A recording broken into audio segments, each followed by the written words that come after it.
So I don't really have too many plans for today, but I would like to polish some of our levels.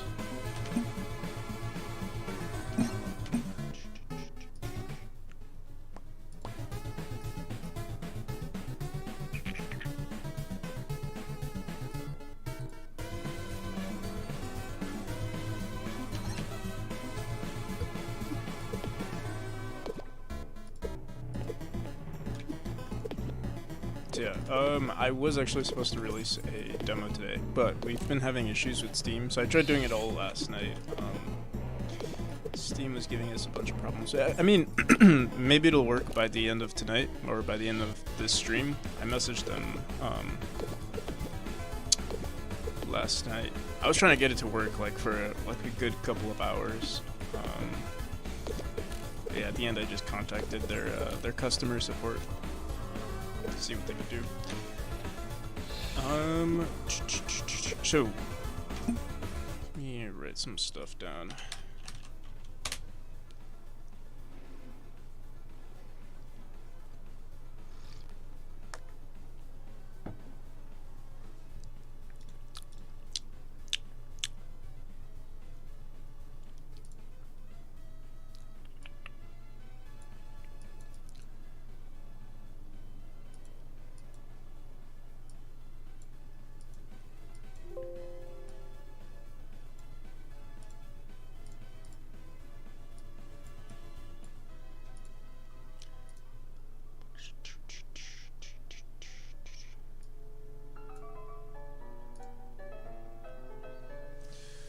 Yo, you're live. I thought you were taking a longer break than that.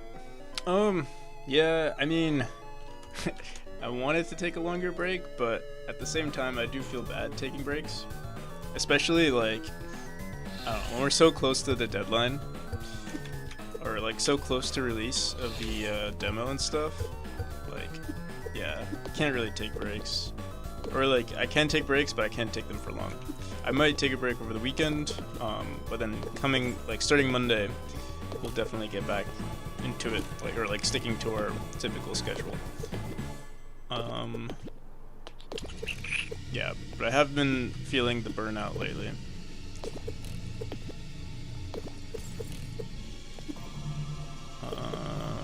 But yeah, all in all, we're doing pretty good. How about yourself?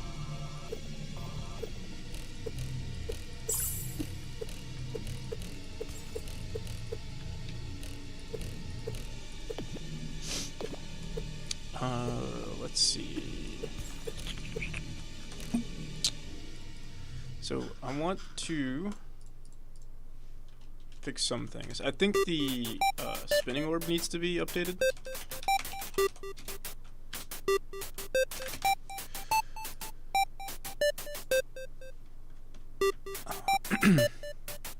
Are you crunching yet? Not really. Don't really have a well, actually, the Steam Next Fest deadline is, I believe, the 16th. So I do, well, like, it's weird because I already have everything set up. Like, I have the game demo is fine. The trailer, it will probably be done by the 16th. But the thing is, those are not actual deadlines, because the actual deadline is around June. But the deadline to submit, or the deadline to register, is the 16th, but I've already done that. Finished my exam today, and it was pretty successful, pretty stressful, but I think it went well.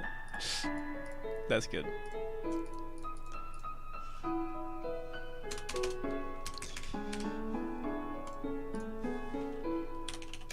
So yeah, there's some issue with our spinning orb. I don't know if it's too fast. Like, it's not too hard for people, but for speedrunners, it's kind of an issue. So I need to figure out what's going on there. Let's open it up, actually. World demo.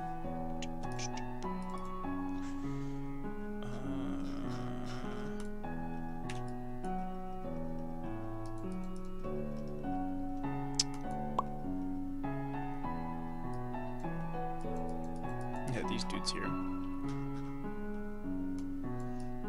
I'm not entirely sure what we could do. We could have it so that, like, maybe... Yeah, actually, entering it is not the problem. It's, like, exiting the orb that becomes the problem. So I don't know.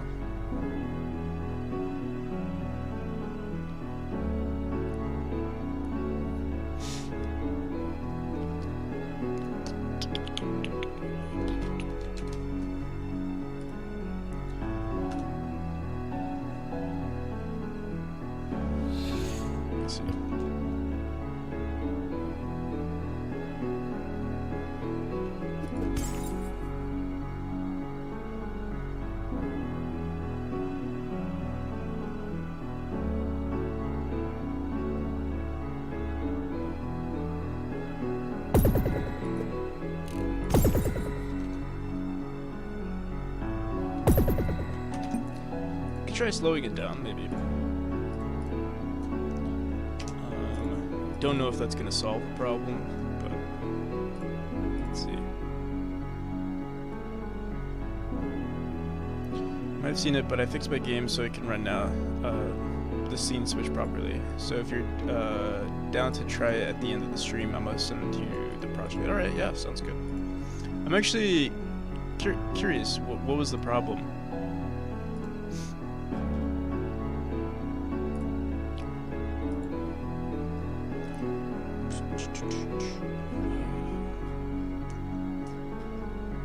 So yeah, we have our speed here. I wonder, are we multiplying speed times speed? Yeah. Yes. 2.5. Let's see how that looks.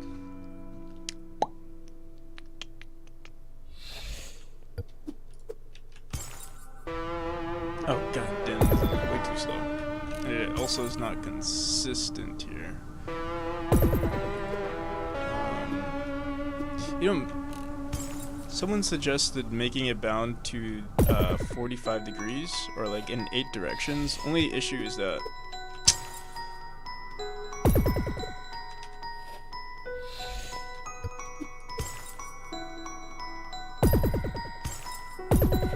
wait, what the hell? That should never happen.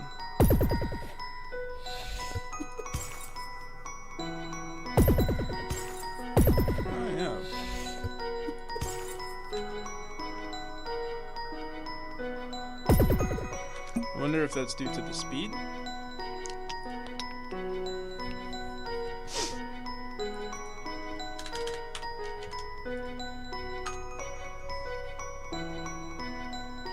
Let me see now.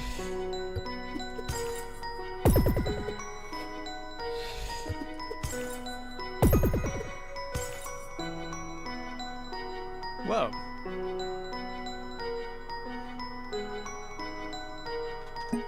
Let's do something. Debug. Some shapes. So yeah, messing with the speed is actually going to mess with a few of our rooms, I believe. Let's see.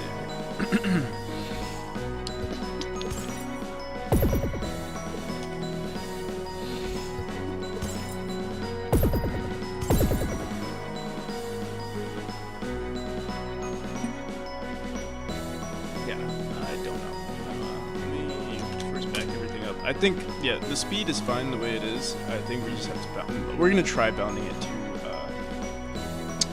45 degrees, or like angles of 45 degree, like jumps. Hopefully that fixes it. So, let's just call this laser 6. I don't think we actually updated. We didn't actually do anything here. It doesn't seem like it.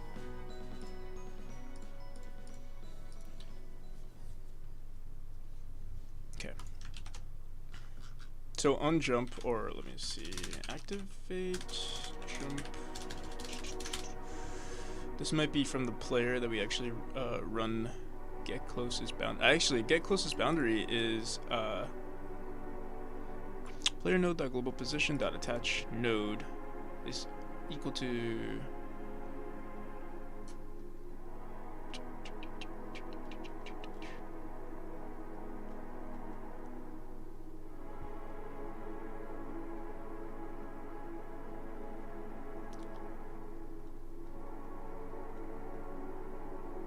Exit swing on deactivate. Attach swing node dot visible is false. Activate is false. Rope dot visible is false. Enter shape.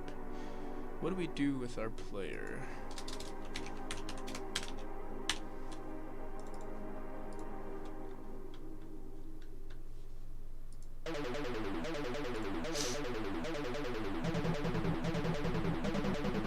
How's it going, Angel Doge? Oh, yeah.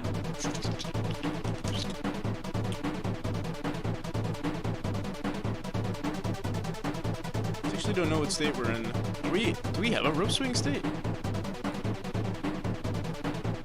Oh yeah, we do. Okay, so let's look at our exit. Rope swing. I can't wait to rewrite this, guys. Enable hitbox, dash input, set dash, rope swing direction is equal to vector 2. So yeah, this is gonna have to update. God damn, it's a huge ass. Rope swing node dot rotation plus rope swing direction times pi divided by 2. So instead of dividing this about, or think about this.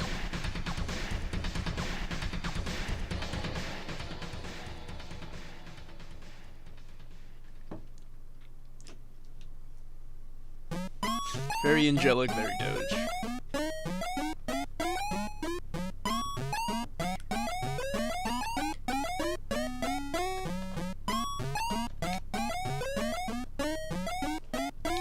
Here, let's print this out real quick.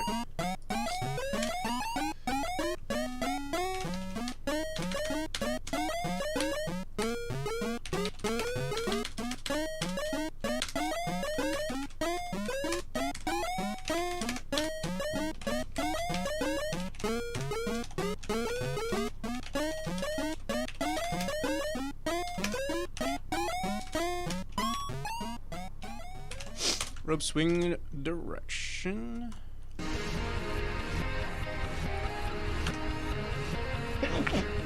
Ugh.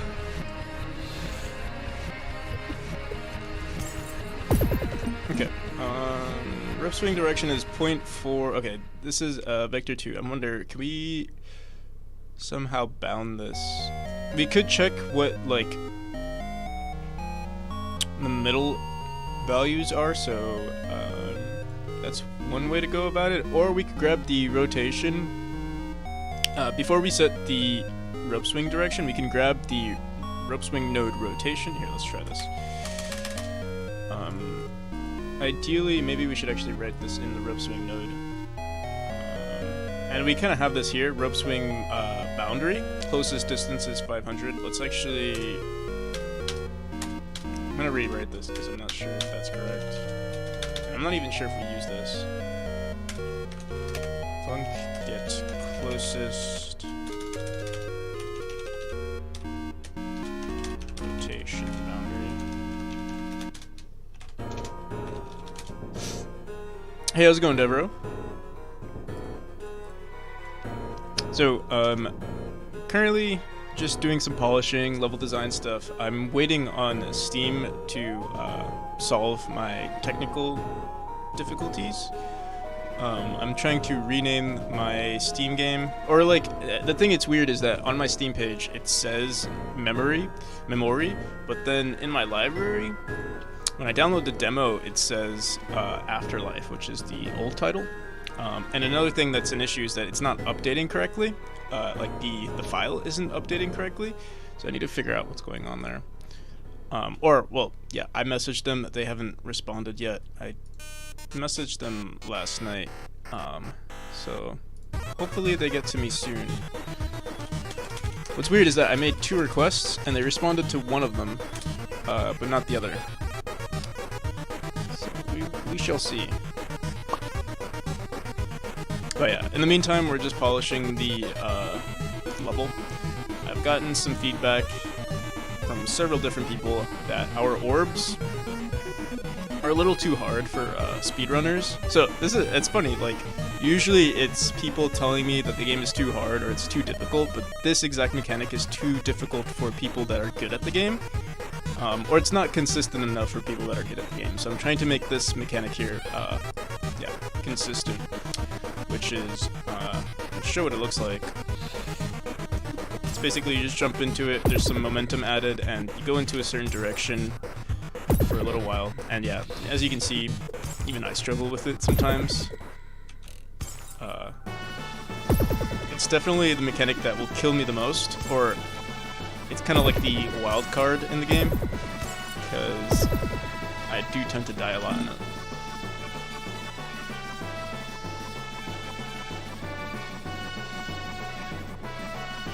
Real curious to what font you use in your UI. I think it looks really clean and easily readable. Don't remember the name. Let me see.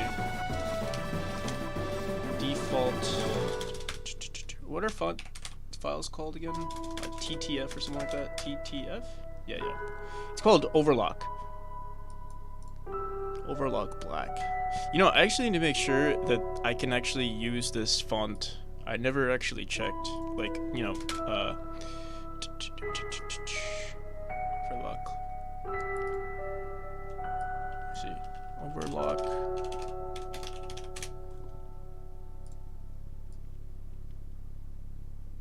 This is the font. Looks like it.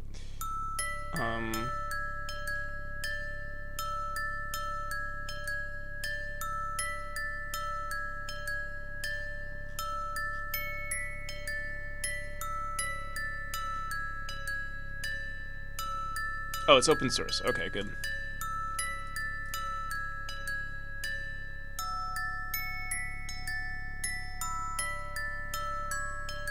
There's no way in hell I would pull that off. Yeah, I didn't remember. Like, I just found out that the font, if you've heard of the font, some of their, or a lot of their fonts are actually not free to use, or like, you have to buy the license or something. I just found out about that. So, to be, I just have to double check. But yeah, our font is fine. Okay, so let's go back into our rope swing here, and we're gonna get the closest rotation boundary. So what we're gonna do is get rotation, and we're going to say, well, first we have to grab the fmod value in increments of pi, and then I think what we'll do is we'll divide that value by our actual rotation, and that'll give us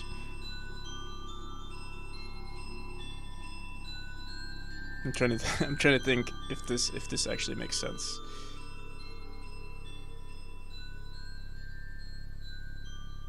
Wait, maybe we don't actually have to do that. Let me see. Rotation temp or var temp value, or temp rotation is equal to rotation divided by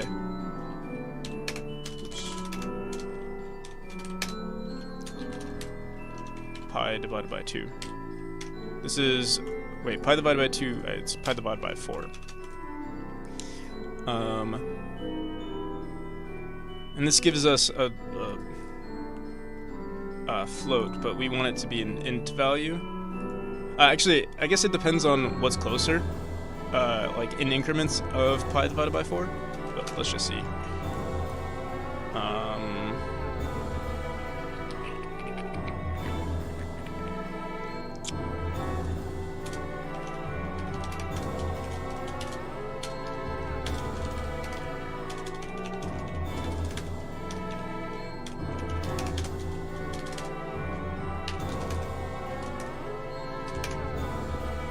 Stopped typing for like a day, and I feel like we've forgotten how to type.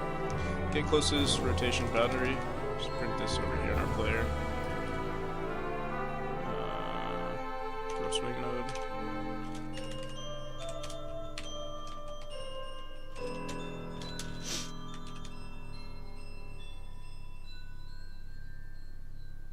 You just found out now, man. This is this late. I mean, I also got a font from a creator on the font, and it doesn't have a README attached that goes into detail what kind of licensing it has, so I made an email to the creator.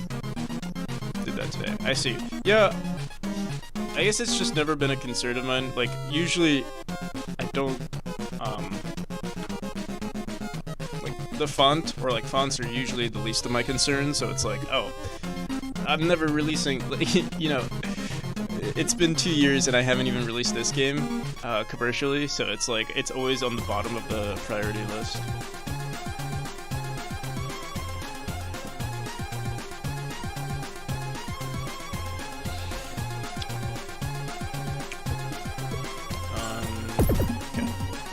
Rope swing direction, oh, temp rotation is 3.8.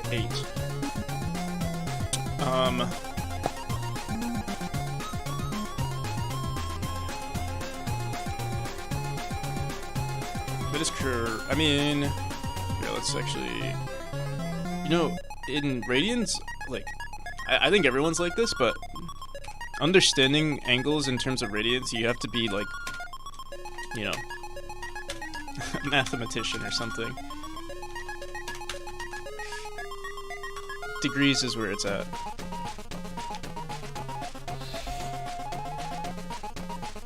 You'd think if a game is released on, is released for free on itch, it counts as a commercial. I mean, technically, yeah, but I think most people wouldn't consider it that. So wait, negative 1,260. That's most definitely wrong, and that's. Oh, I see. Okay, wait. Temp rotation is equal to rotation divided by pi. Am I doing something wrong here? Oh, wait, maybe we don't need to divide pi. It's just going to be divided by... Here, let me bring out the paint. So we need to divide it by 8. Oh, can we actually maybe draw better? Alright.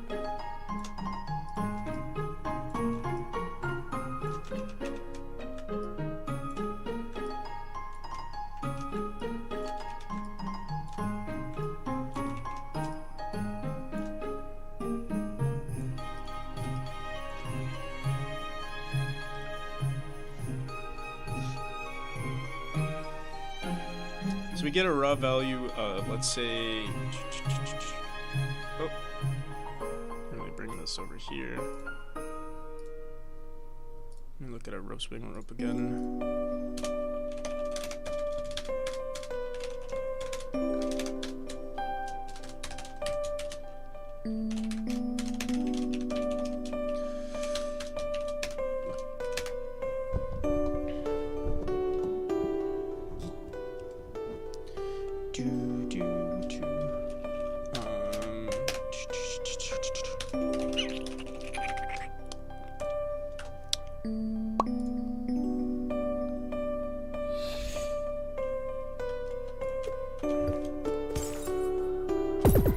Okay, so we're getting temp rotation is equal to negative 49 degrees. Wait a second. Temp rotation is 756.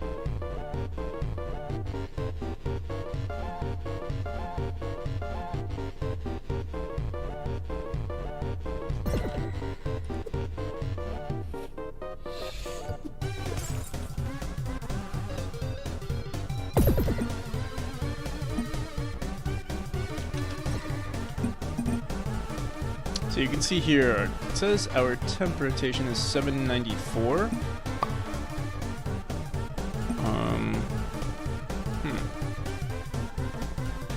Oh wait.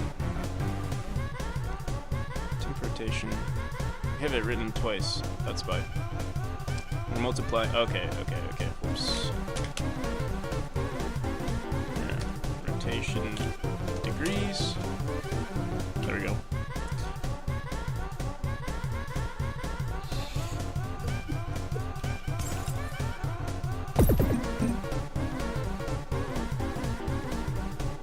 So our rotation is 200. Yeah, we go all the way to 360. Or, yeah, 360. And in terms of pi, here, let's do this.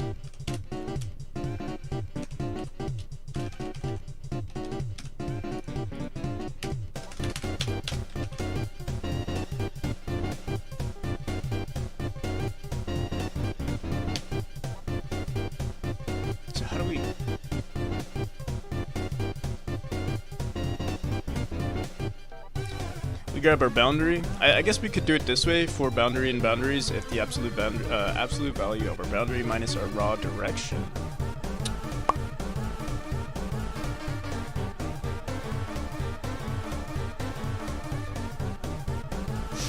What does pi exactly do? Pi is just the value. Pi is equal to 180 degrees.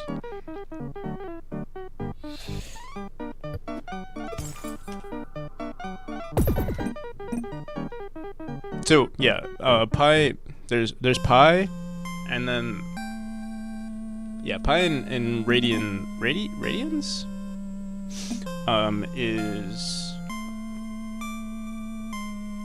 yeah just pi, but in degrees it's equal to 180 degrees. So you can either write it in degrees or you can write it in radians. And most calculations don't use degrees. Like you can if you wanted to, but yeah, usually people use pi.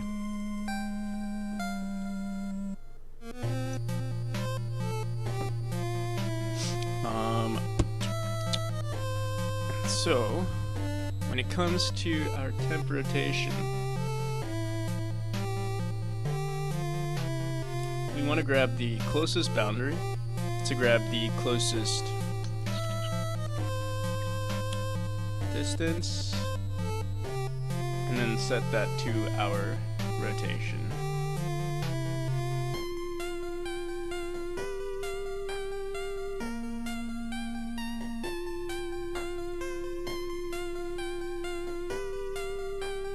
Alright, so let's try it out. We're basically going to rewrite this, and I could try writing this, but I think I remember this having a bug in it, so maybe if we rewrite it, we'll eliminate that bug. Raw direction is equal to our rotation, and then closest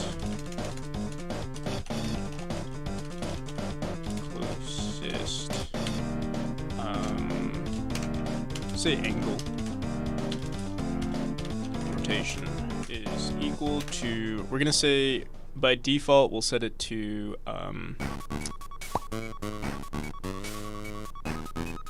2 pi, 2 times pi, and then our closest direction. I don't know why we wrote closest distance and closest direction, but I think closest rotation is fine for now. So then we're gonna do is for boundary,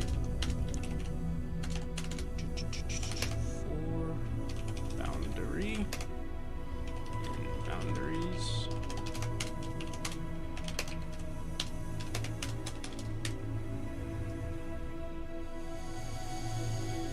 Also, it's just to calculate the angles that swing of that swingy swivel thing. Yeah, basically what I do is, because when you're like rotating when you're rotating that orb, or when you're rotating the player, I keep adding to the rotation. But the thing is, if you keep adding to the rotation, eventually it's going to it goes past 2 pi. So it'll go to 2 pi, then 4 pi, and then eventually the angle is just going to be so large. You could do it that way and then calculate it later, but what I like to do is just keep it within 0 to 2 pi. So look here, we go like this. We keep spinning in a circle, or we could spin backwards, it doesn't matter, but we start at 0 and then we go to 2 pi. If you kept adding to it, then then it would be 2 pi plus pi divided by 2, then plus pi, then this would be 3 pi, then 4 pi. It's just more to deal with, so I just keep it bounded. I don't remember what I do negatively, but it seems let's see, times speed. Oh, times direction. So we do go negatively. So if we, if our direction is -1, then this is technically 0, then this is negative pi, and then over here is negative 2 pi. So we have to calculate it for both.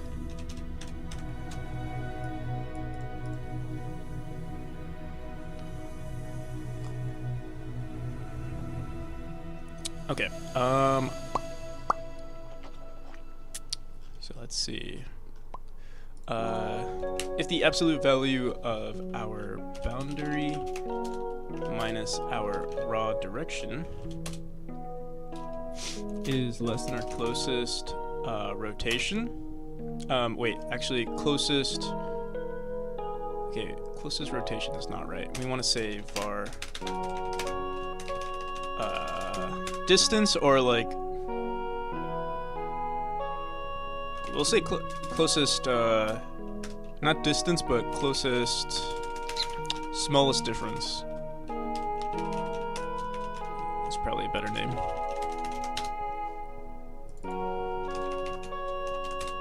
And yeah, we can set this to anything. We'll just say 500 or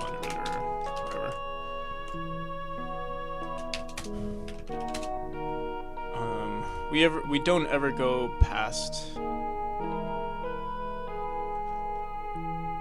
like 2 pi.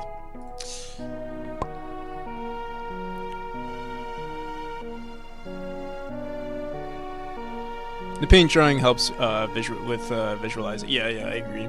Maybe that's why we messed up last time. I don't even know if this is gonna work. Hopefully it does. For boundary and boundaries, if the absolute value of boundary minus raw direction is less than our small difference, then we want to set our closest rotation to equal the boundary. And that should be closest rotation. And then closest distance is equal to the absolute value of the boundary minus the raw direction. Okay. There's one other issue with this, and that's our raw direction, or our rotation, is sometimes negative, so maybe we should do this. I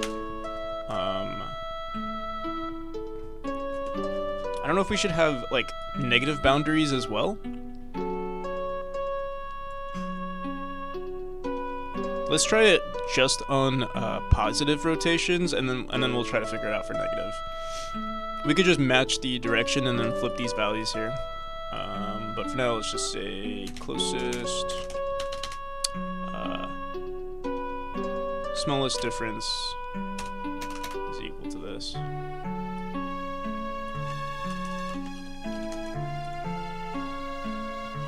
And then we want to just return. We could either. I think we'll return the closest rotation.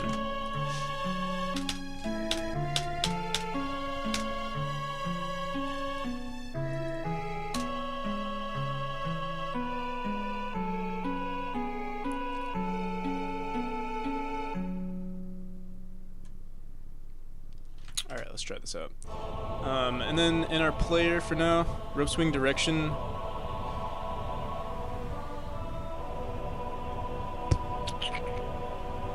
Here, we actually want to grab this value here.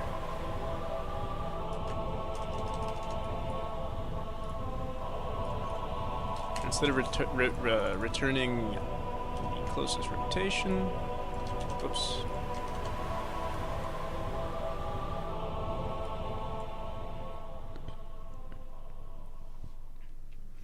Plus our rope swing direction.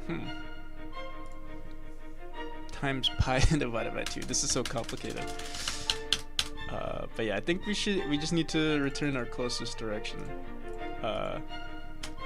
Moment of truth, I guess.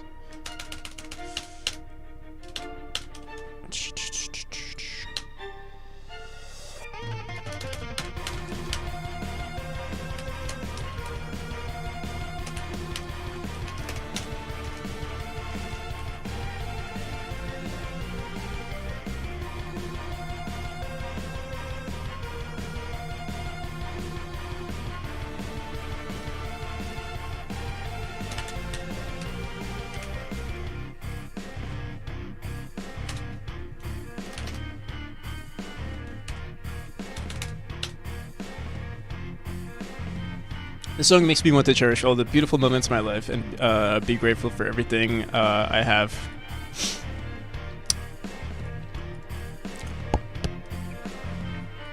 Yeah.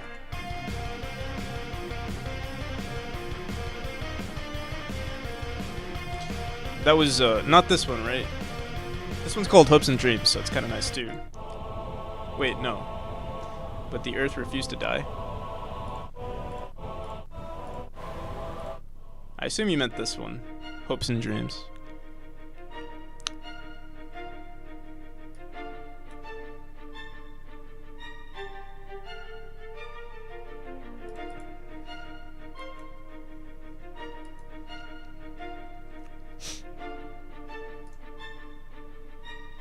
I didn't realize. Oh, 2 before. Okay. Oh, One True Love.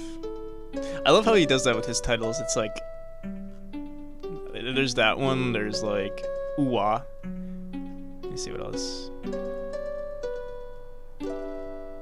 I'm not gonna try to pronounce that one.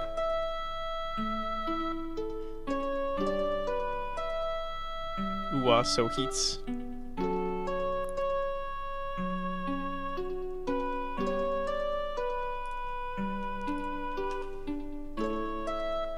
Okay. Moment of truth. Will this work? Don't know. I don't think so.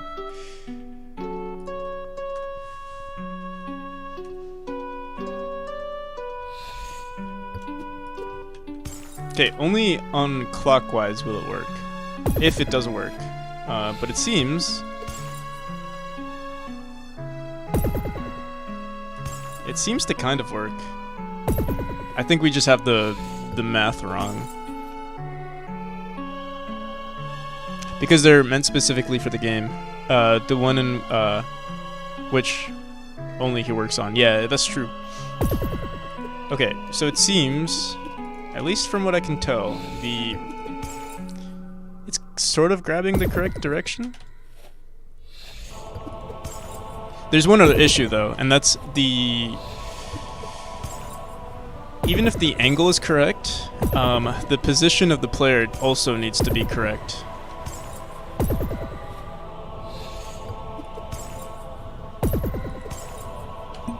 So like, that seemed correct. We came out from here and it was going in this direction, but we need to make sure that the player's global position is equal to like the radius at this point, I believe. Well, it actually depends on here. Wait, let me see.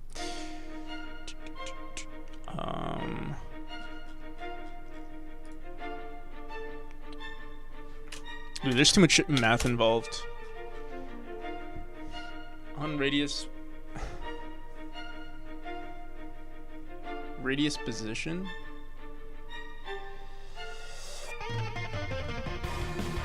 We could just say, wait. Radius.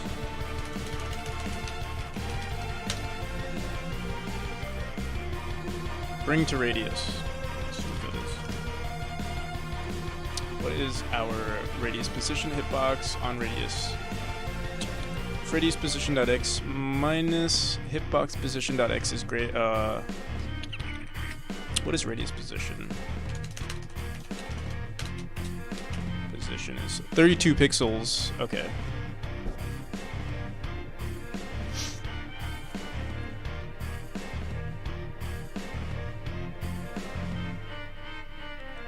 Like those purple zipper teleport thing and the rotating orb. I've never seen much like it in other games. Only in Mario Odyssey. Oh, thank you. Yeah, I'm trying to make more unique mechanics. Like I know there's a lot of stuff similar to Celeste, but yeah. I would like to make more unique mechanics.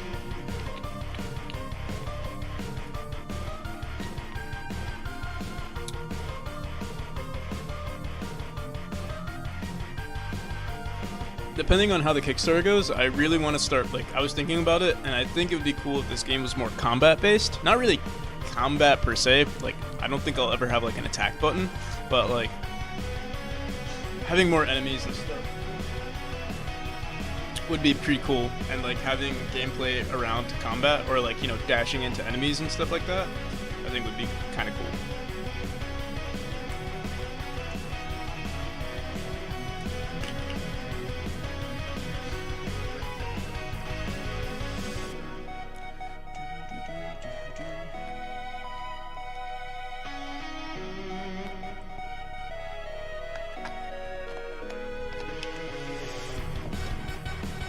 Dude, it's gonna suck if we can't figure this out. I don't have high hopes because this is kind of hard.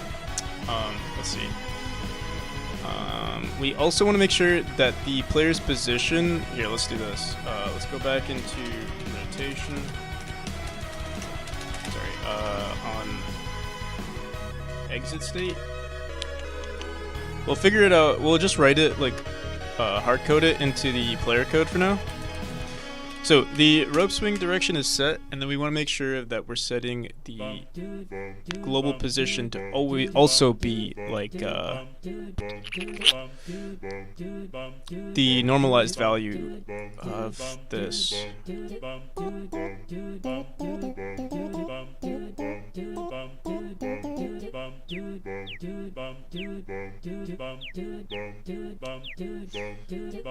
Some enemies that will need the dash to be killed would be great. Yeah, so we have that with the eyeball, and there could be other ways to deactivate the eyeballs, like maybe you hit another object that kills the player, or something, or sorry, another object that kills the eyeball, or deactivates the eyeball, stuff like that.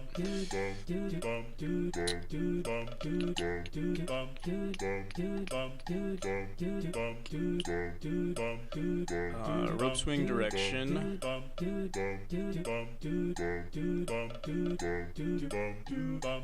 What the hell do we do here?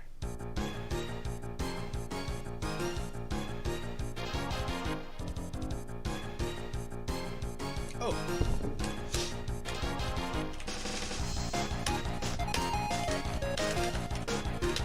Rope swing direction is a normalized value, I believe. So all we have to do is say rope swing direction times 32.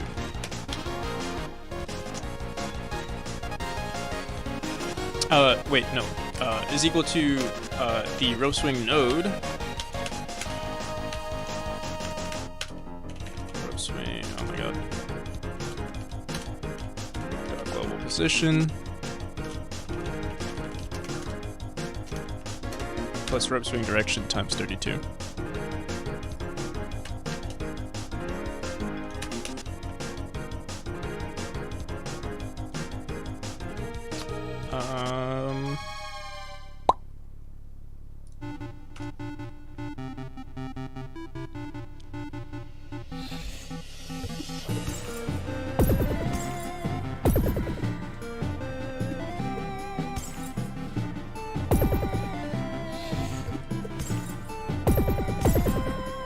One thing that's wrong already is that the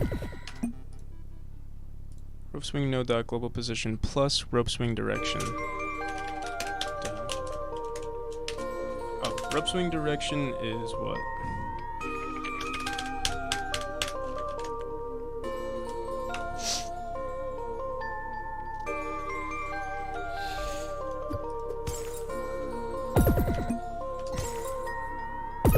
Seems like we only go in one direction too. Wait. I also need to make sure we're only going clockwise because that's the only one that we have handled. Okay. Rope swing.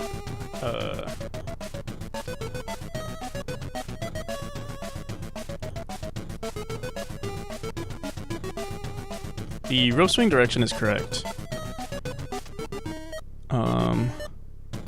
We're not spawning in the right spot. I think. Wait, let me see. Where do we set global position?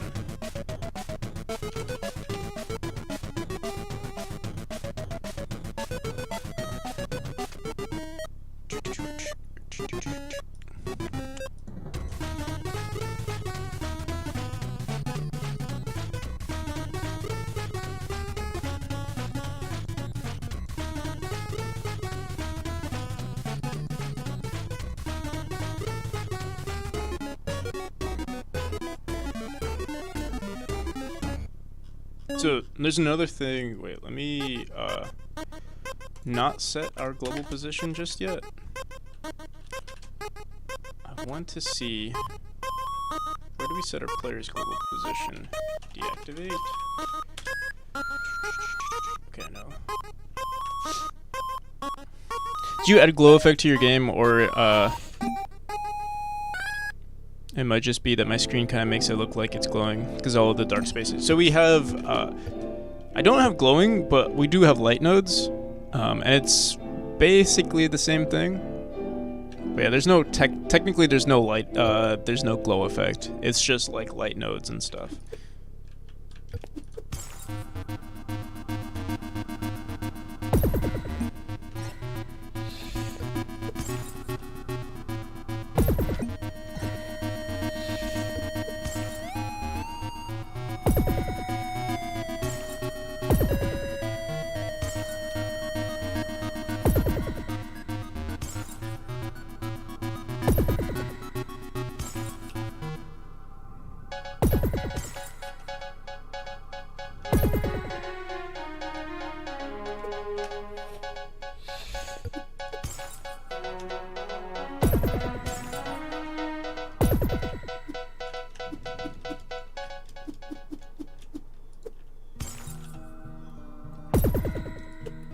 Wait, I think we got it, technically. But it does look weird. Very weird. And I also think we need to...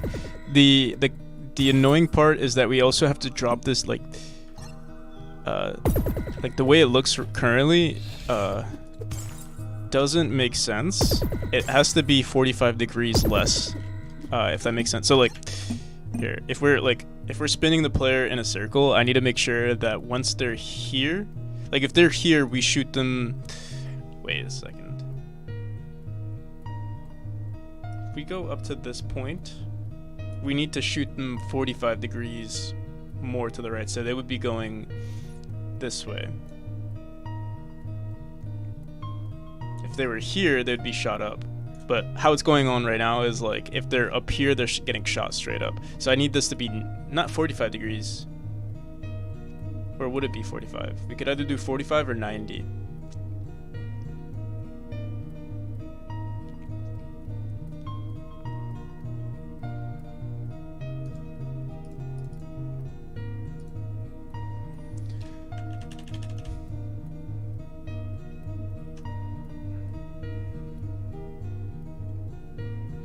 Let's see.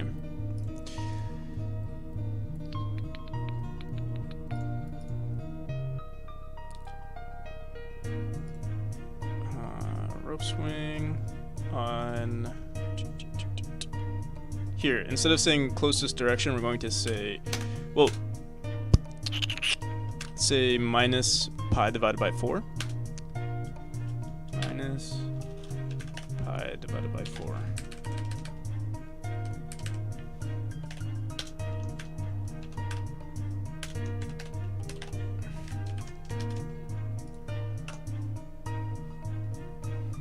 Then we would have to update the global position too. Dude, that's what I'm saying. Like, this is... Oh. We are now going in the opposite direction. Anyway, let's try this. I think we're supposed to actually add here.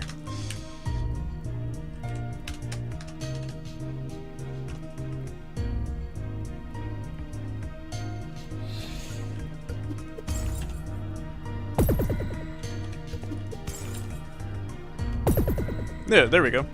So now it's a little bit more consistent. Like now we only go in eight direct.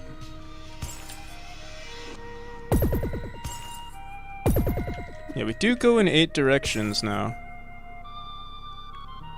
Hey, how's it going? And peace. Hi and bye. Okay, that was...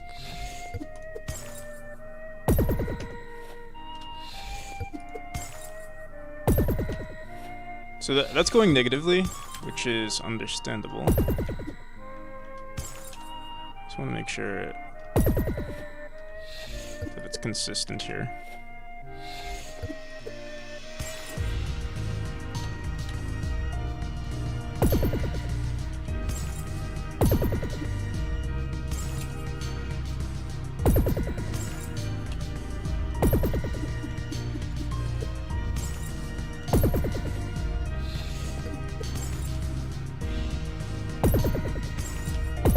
I think we got it. For the most part, I think we got it. Except right there. Damn. I'm not sure why. Once we were at this angle, You know what it is? I don't think we should be grabbing the closest rotation. Once you've passed a certain value, it shouldn't like select whatever's closest. It should just select whatever you've passed.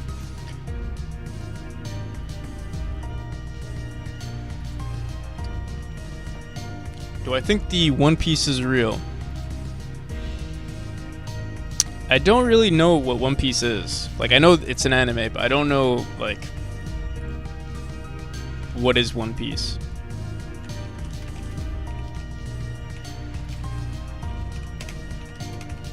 What is One Piece in One Piece?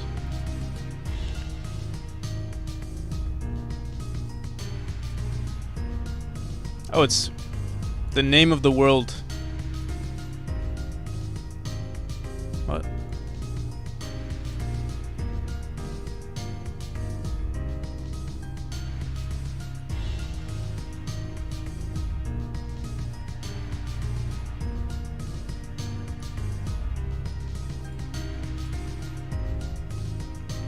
Is the name of the world gave to all the treasure gained by the Pirate King Gol D. Roger.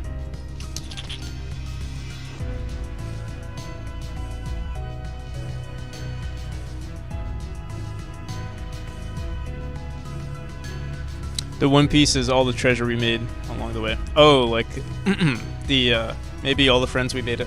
Maybe the true treasure is the friends we made along the way. Yeah, yeah. I mean, I like to think that. You know, it's about the journey. So yeah, let's get rid of the closest distance. We should just say whatever is the next value up. So instead of saying boundary here, let's say, or not. Let's do this. If raw direction is greater than our smallest difference, or sorry, greater than our boundary, then our closest rotation is equal to our boundary. That's what I think we should do. And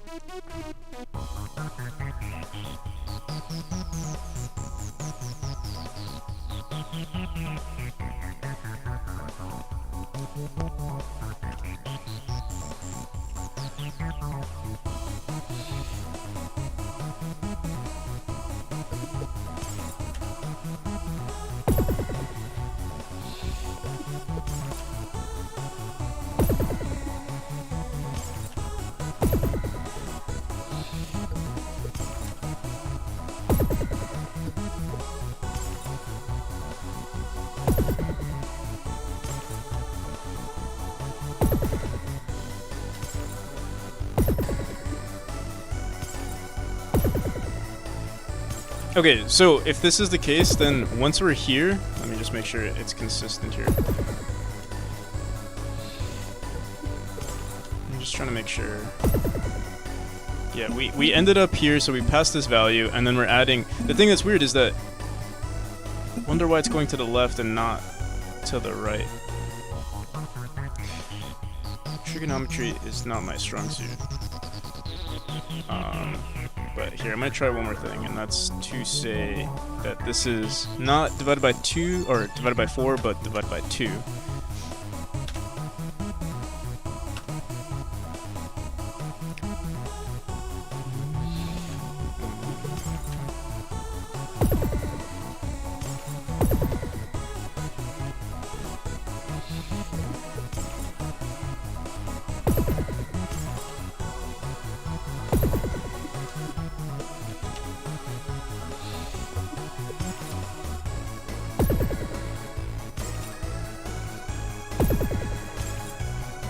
Okay, it seems correct. I think the one thing that's bothering me, wait, here is fine.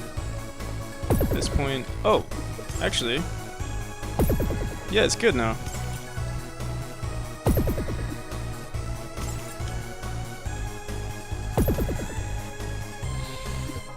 Alright, and now we just have to make sure that we're doing the same exact thing, but in the opposite direction.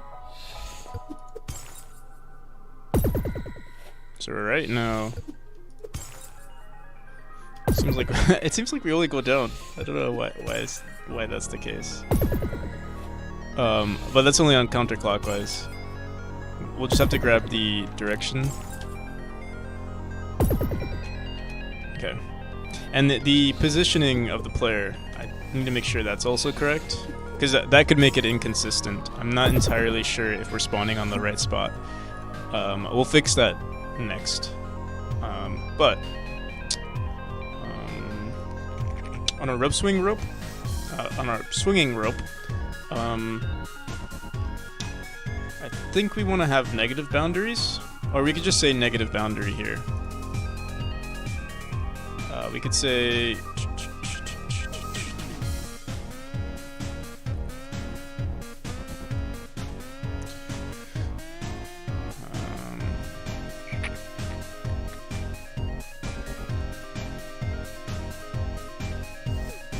for boundary, we could say if raw direction is greater than, I think we could say absolute value.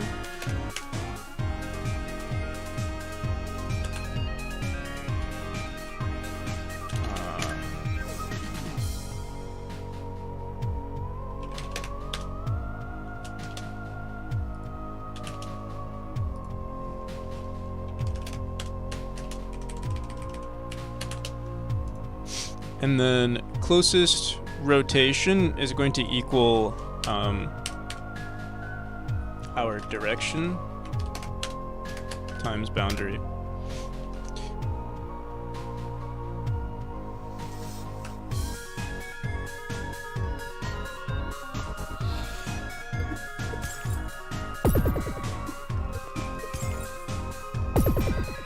Okay, it seems. Okay, I think I figured it out. Also, when it comes to this, we want to multiply the. We want to multiply this by closest direction. Yeah, maybe we don't even need this. Just say times direction. Plus direction times pi divided by 2.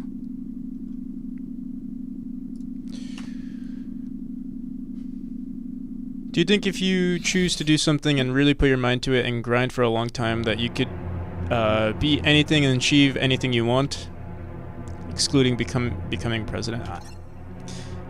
So, I mean, yeah, the optimist in me says yes. Like, I think anyone has the, like, at least, you know,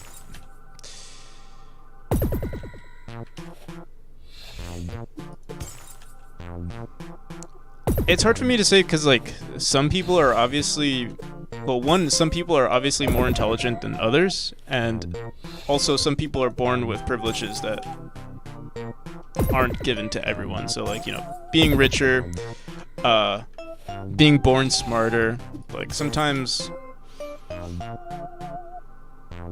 it's hard to say, like, are you going to be the next Elon Musk if you were born in a really poor neighborhood and you were born with the IQ that's less than 100, you know? Like, you're not going to be the next Elon Musk, but can you be a successful person? I think, yeah. That's most definitely true.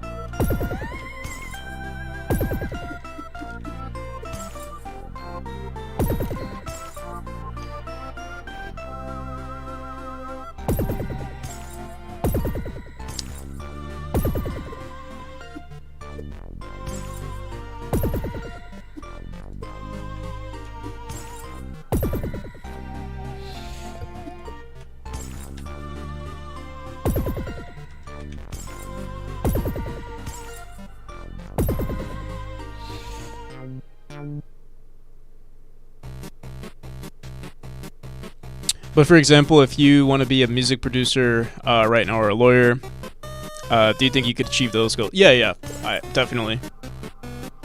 So, like, if you want to have a certain profession, I think you definitely can achieve those goals.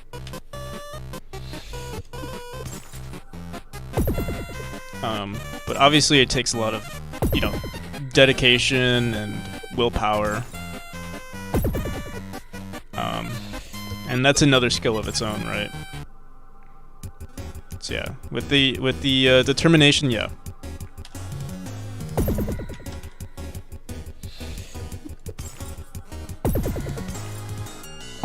So I'm not sure if we got this to, like, it seems like it's consistent. The level design around this has to change a bit. But it does seem to work.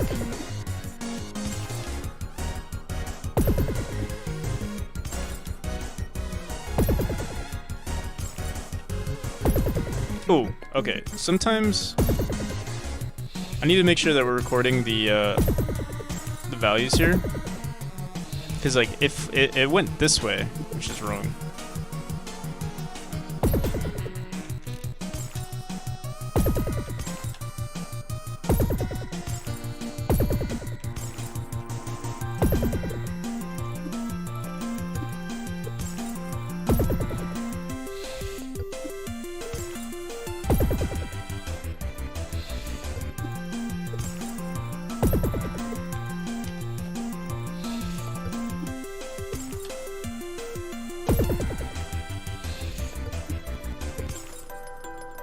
They also say that, like, I remember watching this. I might even mention this on stream before. There's like this lecture that I listened to where like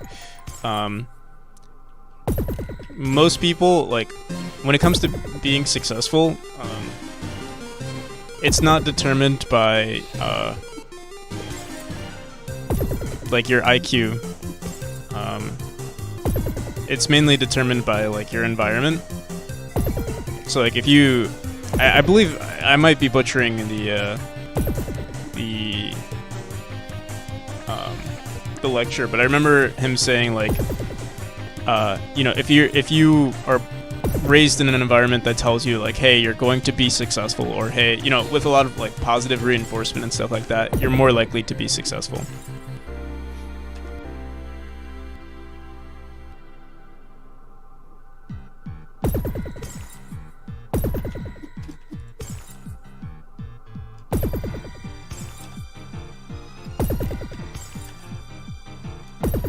Yeah, it seems like it's working.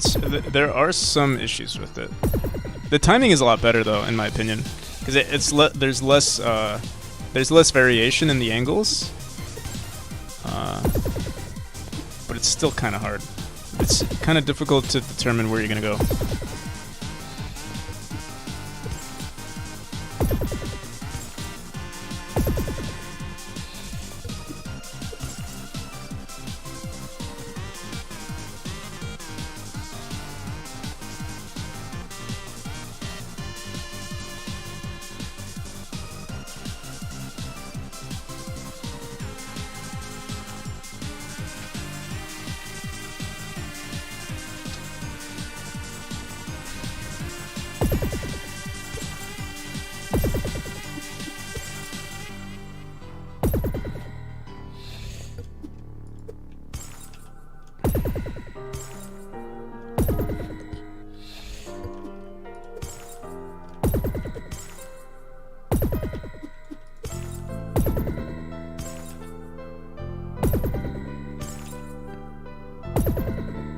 Alright, I think the next thing we need... Oh, I shouldn't have closed it. Because we need to figure out what's wrong with our angles. Or like certain times our angles are wrong. So that seems like it's right. If we pass it by 45... Let's see...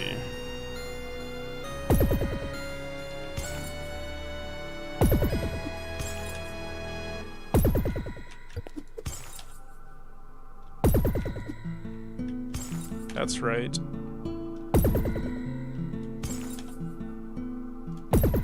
That's also right. I think, yeah, the 45-degree angles, I'm sorry, the positive, like, clockwise rotations are fine. Now it's the negative ones that are messing with us.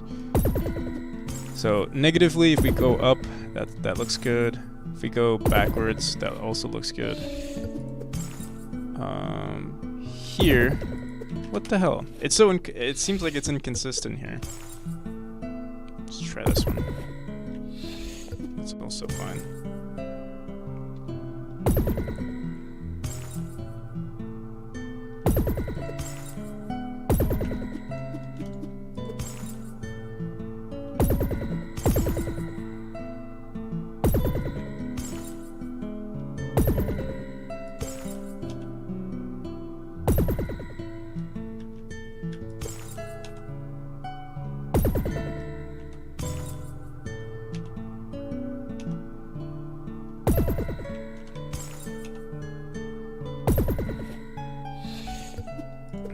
Brother, come on. When we want it to bug out, it doesn't bug out.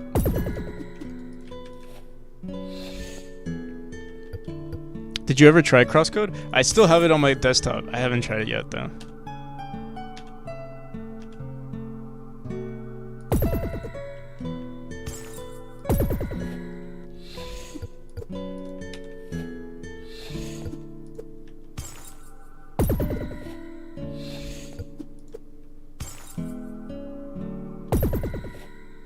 Did we There's no way. Either I didn't see it correctly, or... Yeah, because it seems like now it's fine. Here, let's play test through some of these levels, see if it happens again.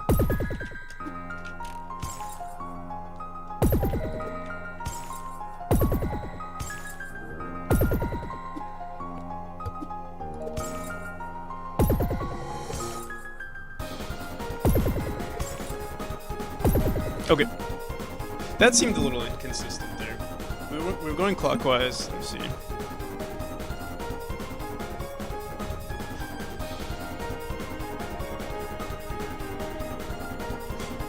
Our closest rope swing direction was 7, -7.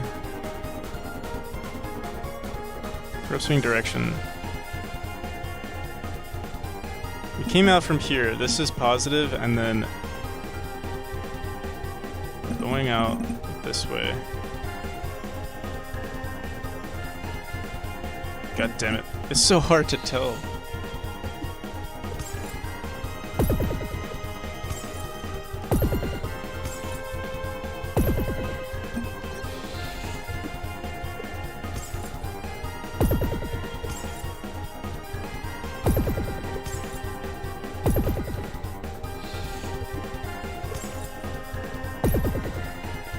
Okay, let me try one more thing.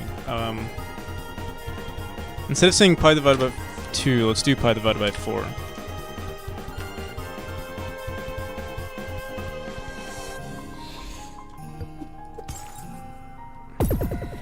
Wait, what the hell?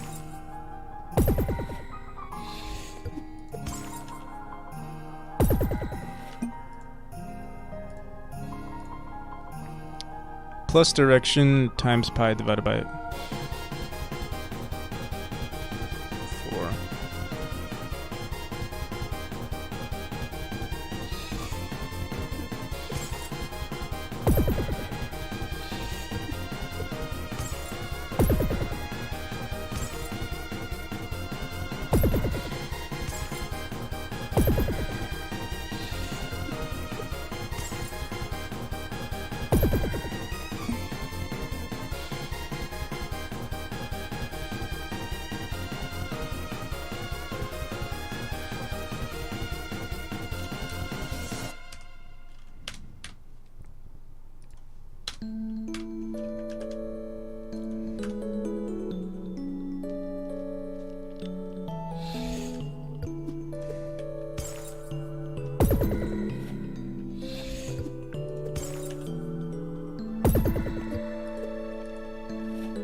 It's so inconsistent, it's kind of annoying.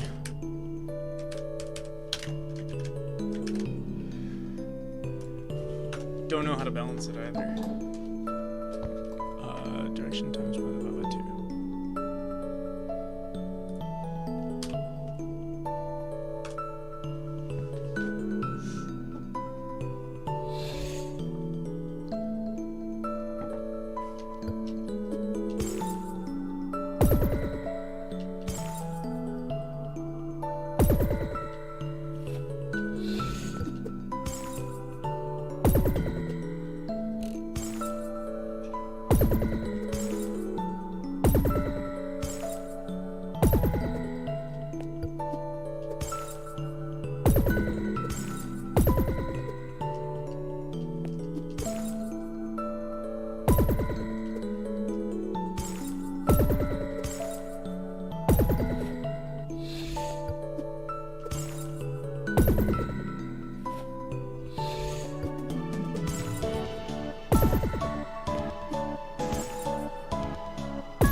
It seems consistent here.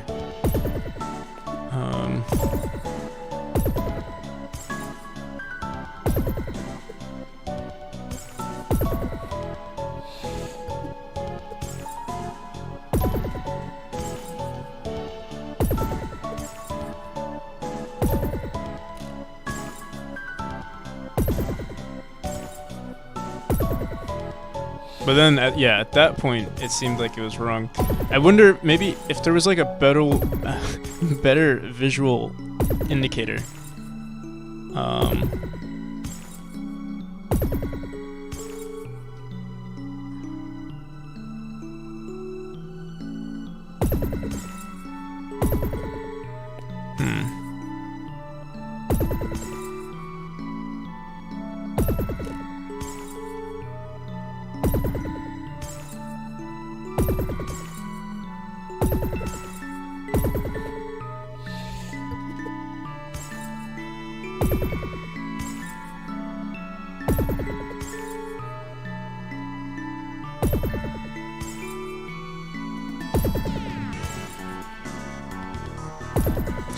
Maybe. Let me see something.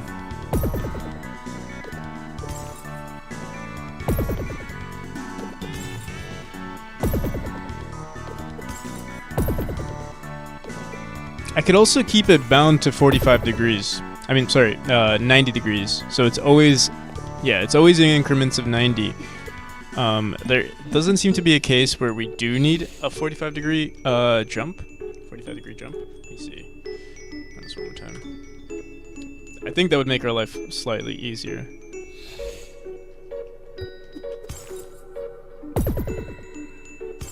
Let me see. Like, I mean, technically you can use it. Maybe what I would do is make it harder to get those 45 degrees. Like, right there it kind of mattered, but you could also just do this.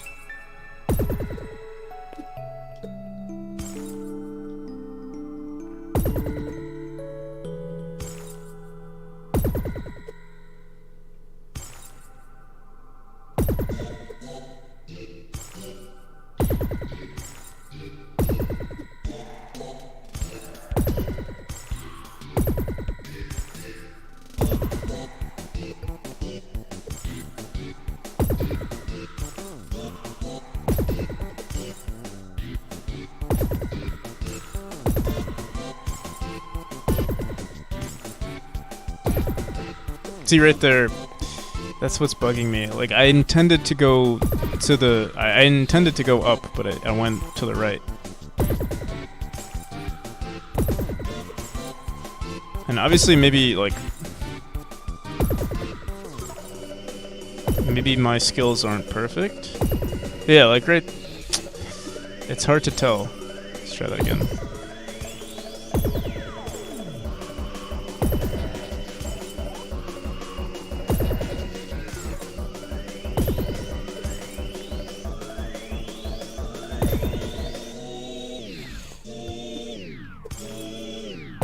Yeah, wait, let me try this again.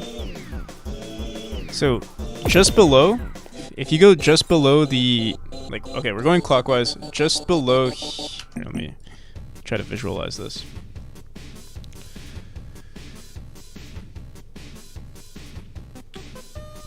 It's AF outside.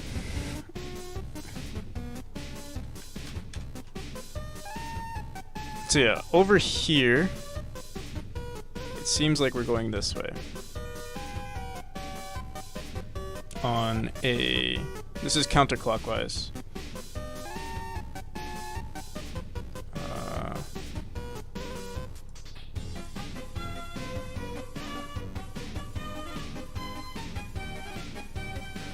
And I think at this point we want it to go up.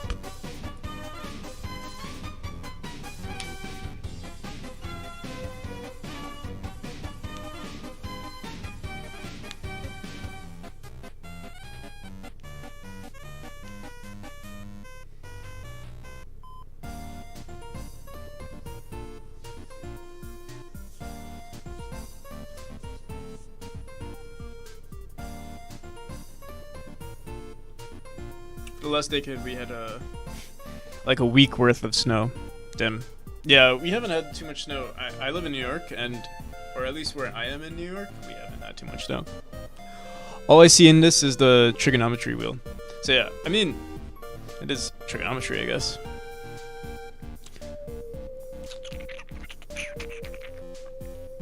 But yeah, I think at this angle we want it to go up, and I thought we did.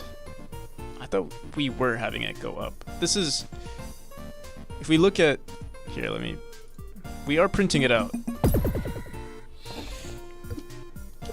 I'm finally able to replicate it, yeah, like right there. On 0.7 and negative 0.7. That's, yeah, that's 45 degrees. Like, that's this point right here. Although, I guess maybe it is bound to this, because anything in here would make us go this way, and then anything in this little section should make us go up, anything in this little section should make us go this way, etc., you know?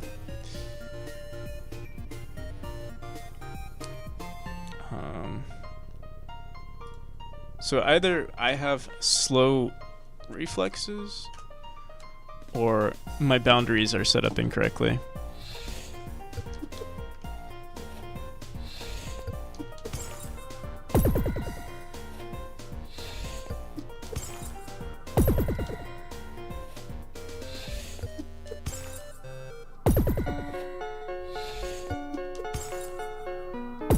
Yeah, okay, we have our things set up incorrectly. I'm fairly confident. So it's plus direction times pi divided by 2. Is our direction wrong?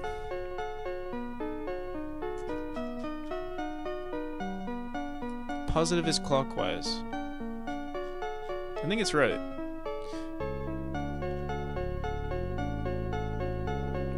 Closest rotation. Maybe I'm not supposed to be multiplying it here?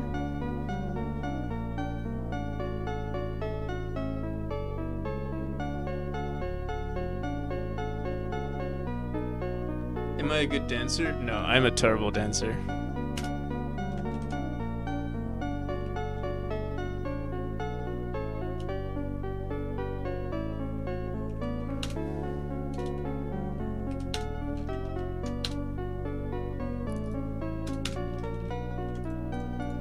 Okay, let's multiply this by a direction.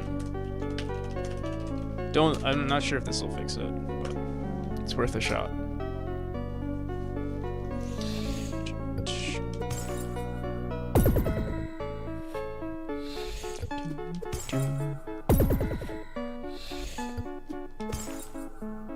Oh yeah, that doesn't make sense, cause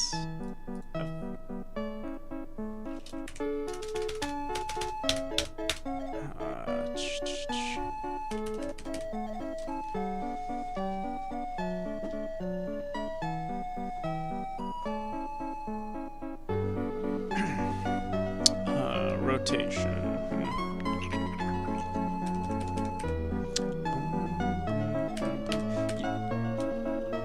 Direction. Let me try this again. Plus direction.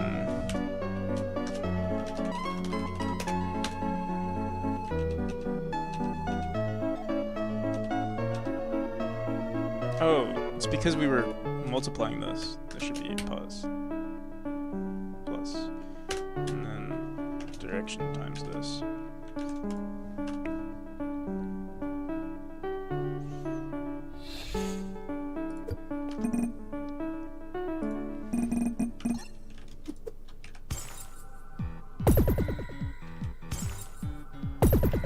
Did we get it? I think we got it.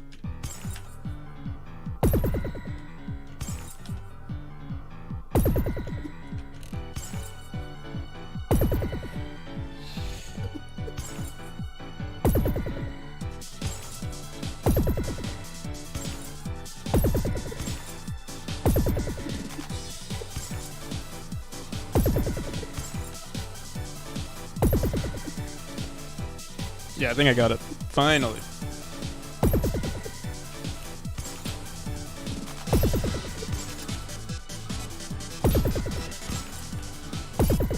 Oh, wait a second. Let's make sure.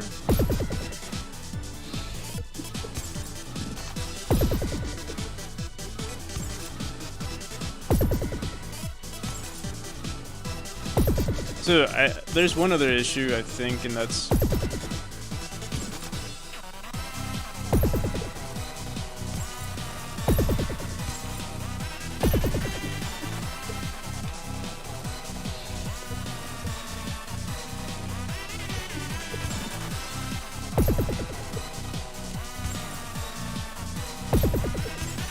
Sentient True Slave, what inspired you to give yourself such a intellectual name?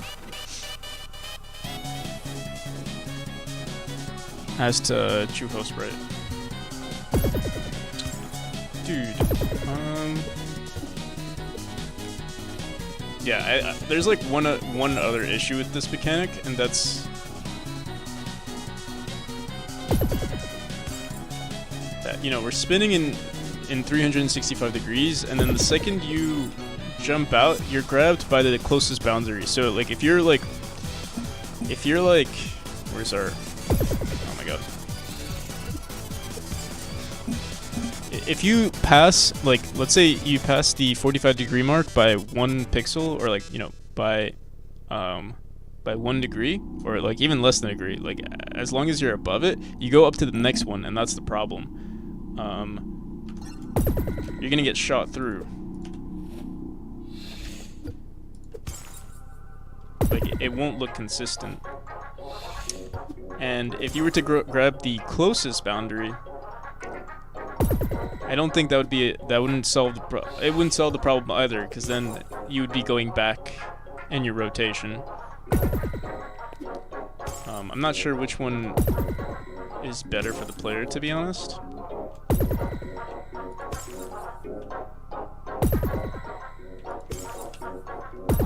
Like, this is pretty consistent.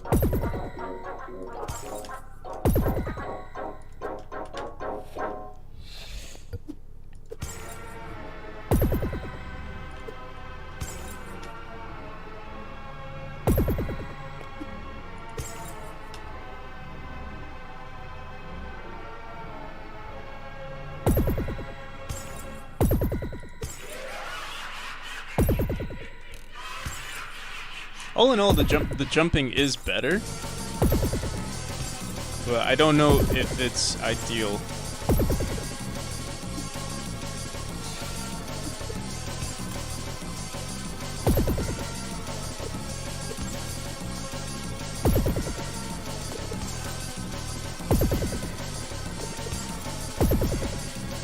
But dude, I am getting, like, my jumps are so much more consistent now.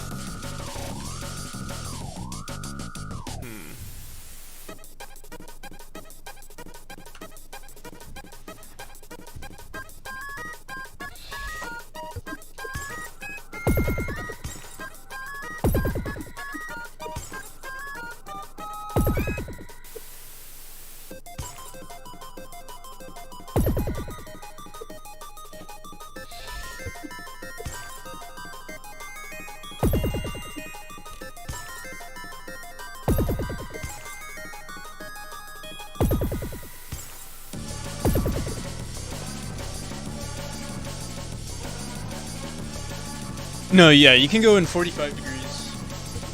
It's just the thresholds that are wrong for me, or the thresholds at which angle you go to are a little inconsistent for me. But it's only so slight. But I don't know what the correct answer to this is. Like, I could leave it like this. I just know that maybe some people might struggle with it eventually. I'm not sure if I'm getting used to the mechanic already, and that's why it looks good on screen at the moment. But for all edge cases, don't know.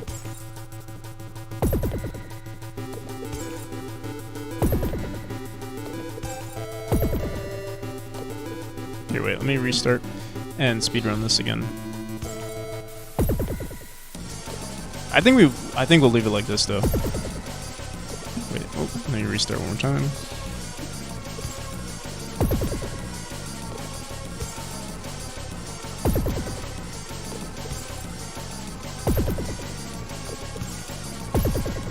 Yeah, it seems like I'm able to get it consistently now, which is much better than what it was before.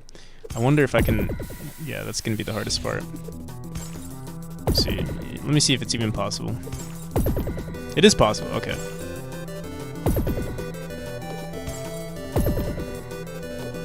I think we're going to leave it. I think it's a lot better than what it was.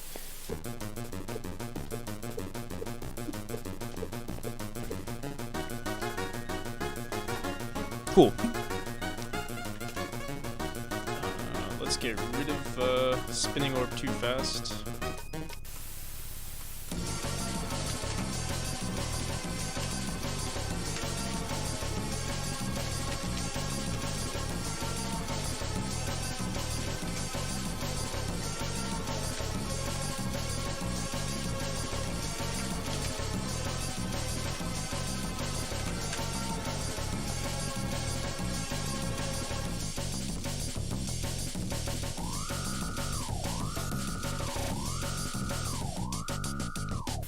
What happens if after you jump in the portal you quickly switch it to the opposite direction of the jump? Oh, so, to the opposite direction and jump.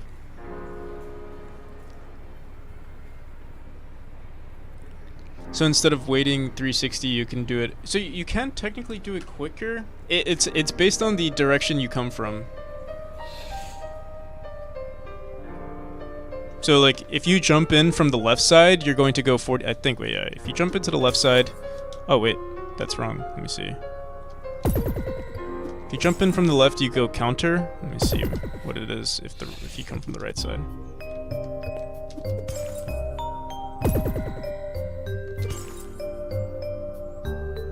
So from the right side, you go counterclockwise. And from the left, you go...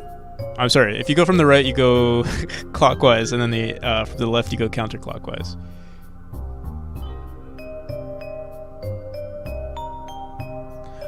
There's one other thing that I do in the game, though, is that, like, when you start, it grows from the center to the end, kind of like, you know, if you were swinging, I don't know, like a pendulum or something, like it goes, you know, towards the end of the quote-unquote rope. I'm not sure what you're asking.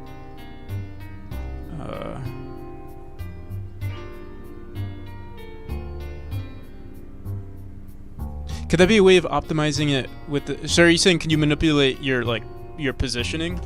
Because you are switching directions, and it would actually make you...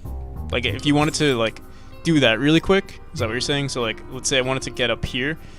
I could switch real quick and jump. It would look weird. Like, if I were to do that. I'm not good at it. But yeah, it would look weird if I did that. Like, okay, so I'm going this way, and then all of a sudden I switched and did that. It does look inconsistent with, like, with physics. Or, yeah, like, it doesn't look realistic, if that's what you're asking. Which might be a problem. It's hard to make it look realistic and also, you know, be a consistent mechanic. And it also seems to not shoot us in the right direction. Let's see.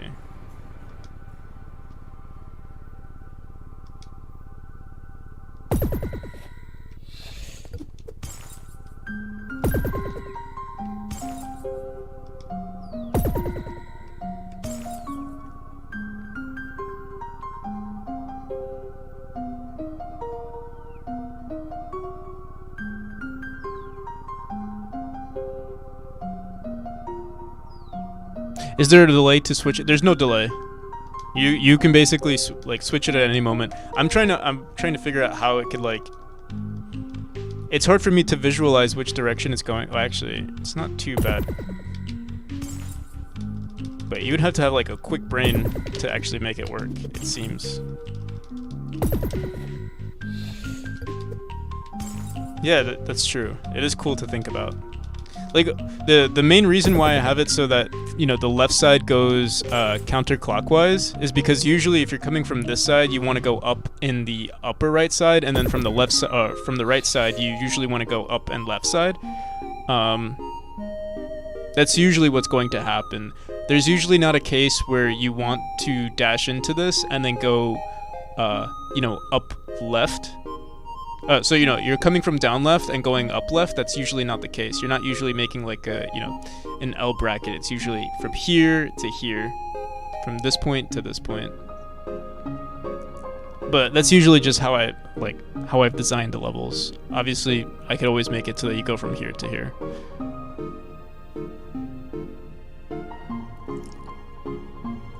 So you can switch it as soon as you get, yeah. It's hard to see, but I switched it immediately after going in. Or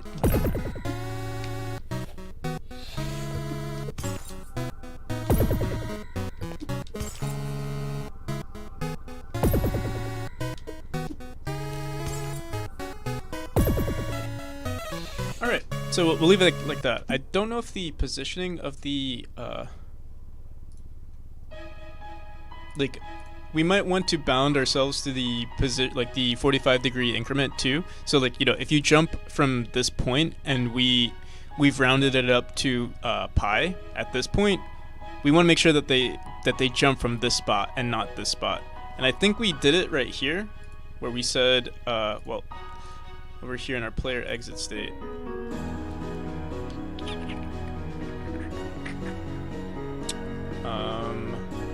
Oh no, we didn't. Global position is equal to global position plus rope swing direction times 32. Rope swing node plus rope swing direction. Let's see. I think this was messing with us earlier. I don't think it'll work yet.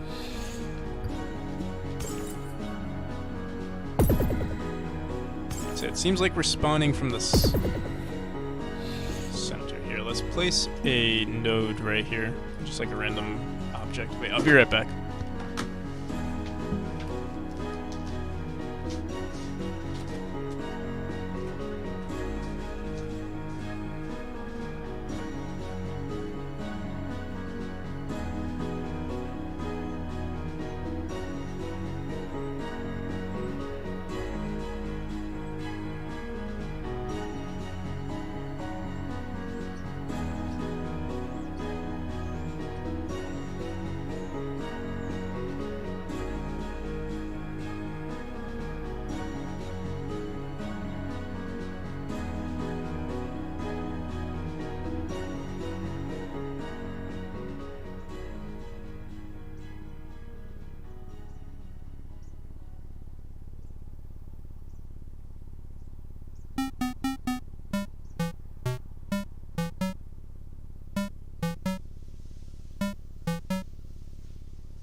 Plus rope swing direction times 32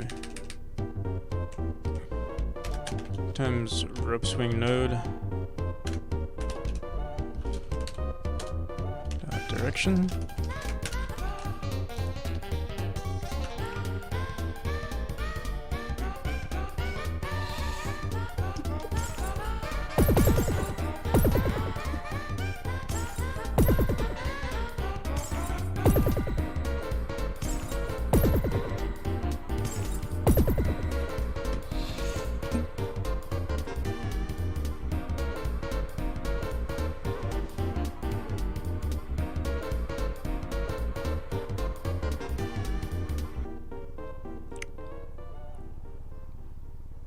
Closest rotation. So we actually want to grab the closest rotation, not... Oh wait, no, we are grabbing the rope swing direction. Rope swing node. It does seem like it's grabbing the right spot, but here, let me just do this.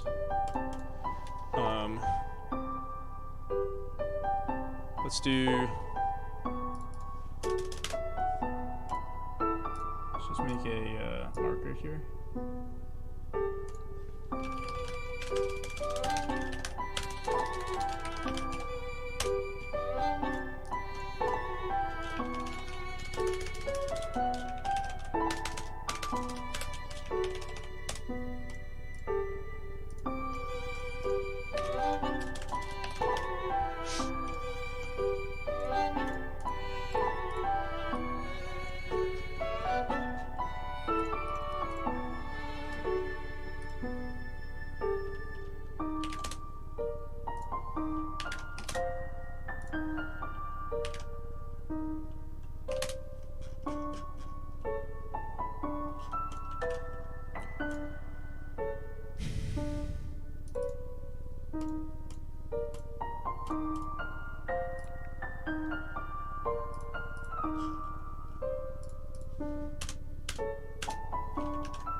We'll do it here.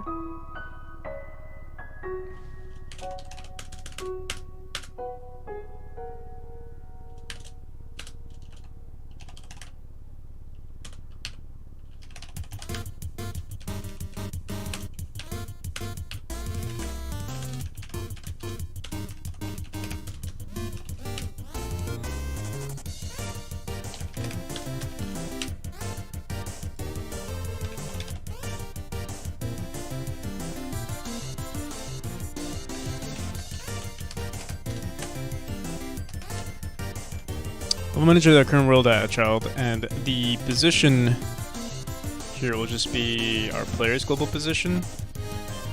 Let's actually say...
So yeah, you can see here there's one slight inconsistency, and that's that our player's position isn't in the like 45-degree increment.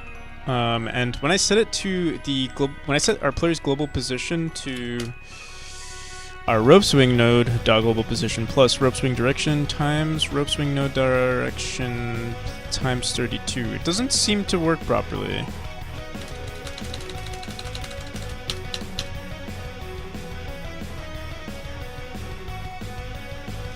Let me try 64.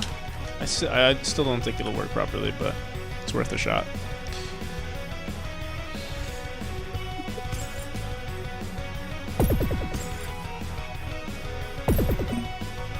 So yeah, we go from here, and then somehow we teleport back to the center.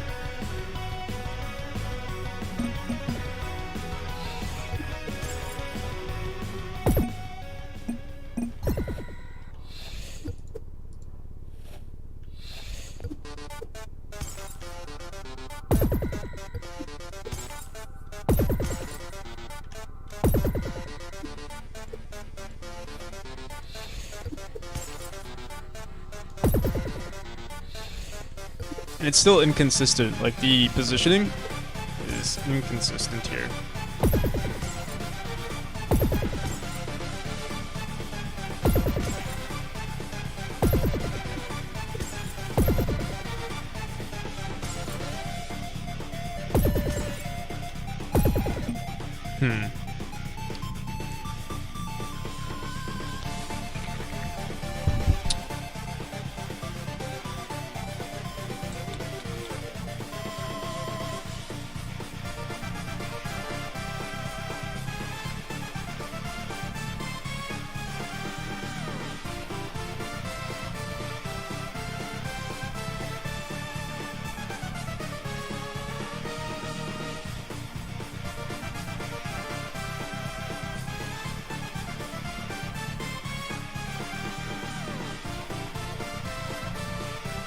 When do we update the player's global position?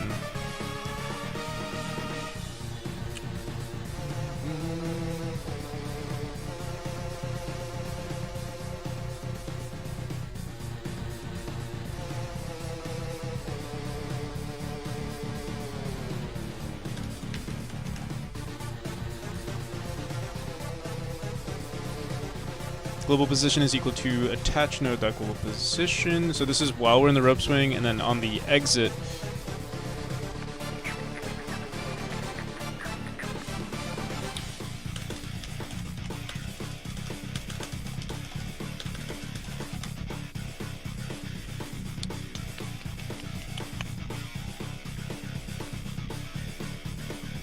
what do I think about Unity for 2D games like yours? I don't have too much experience with making 2D games in Unity, so I can't really say. Yeah, I've seen some pretty cool games made with 2D, made in 2D from Unity. So obviously, you can make the same exact thing work. I've heard that there is a little bit more of like a learning curve when it comes to making games in Unity for like 2D games, because it's basically like converting a 3D game into a 2D game, if I'm not mistaken. But yeah, for the most part, it's probably the same in terms of difficulty.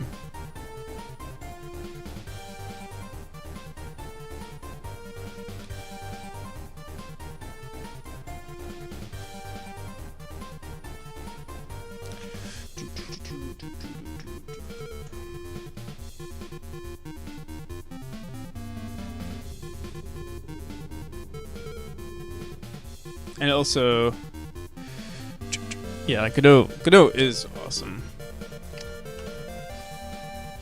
in my opinion. Have I seen the game Brotado on Steam? It's killing it and was made in Godot. I haven't. Let me see. Brotado.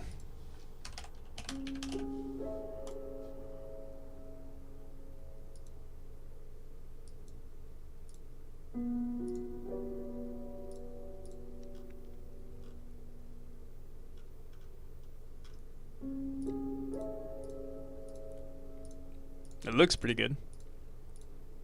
Yeah, I am surprised there aren't as like nearly as many games that have, you know, quote unquote made it in you know, in Steam and stuff. But I also think it's just there aren't nearly as many people making video games in Godot.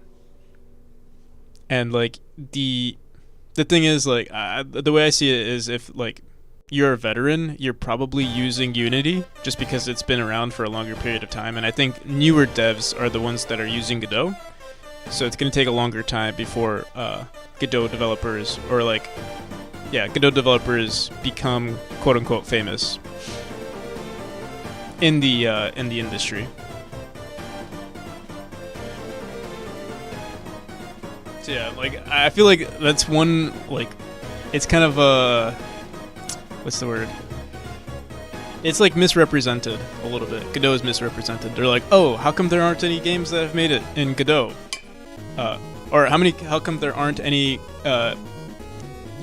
popular games that have been made with Godot? And it's because, it's it's a newer engine, and yeah, all of the veterans are using Unity.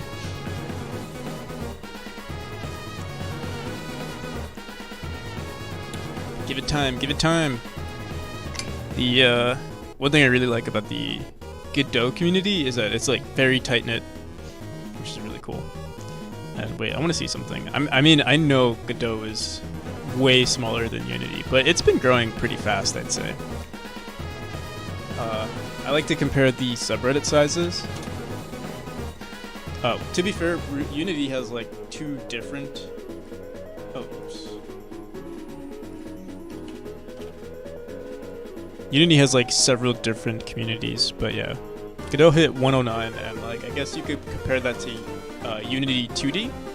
And Unity 2D has 130k, so like yeah, they're very similar in size. And obviously Unity 3D. Is it called Unity 3D? Yeah, Unity 3D is pretty large, but it's not that, like, it's only 3 times larger than Godot. Like, that's kind of crazy. And that's what I mean, like, the Godot community is just kind of growing, and Unity, just regular Unity. I should actually join Unity. I don't know why I'm not in it.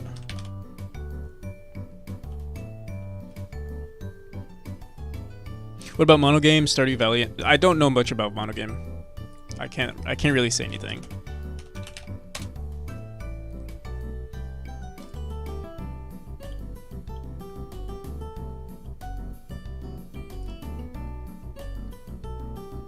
Does Monogame support export to like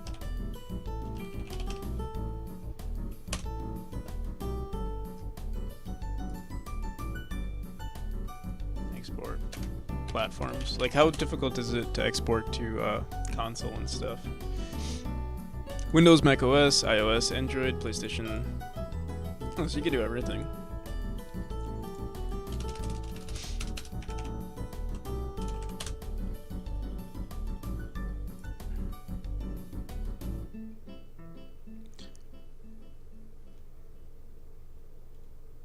Except for web games.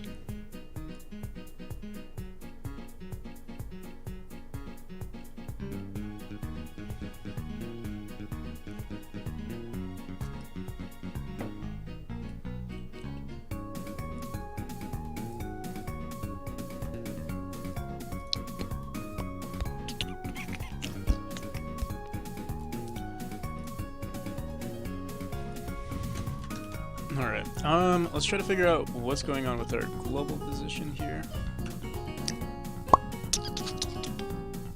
Honestly, I could just leave it like, could leave it the way it is. It's not terrible. Not like this. Where is it?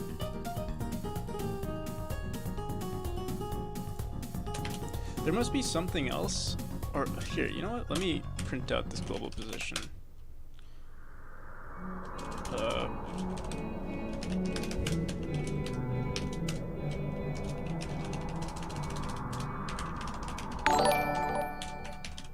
Oh, thank you for the follow, CMart deck. Player global position.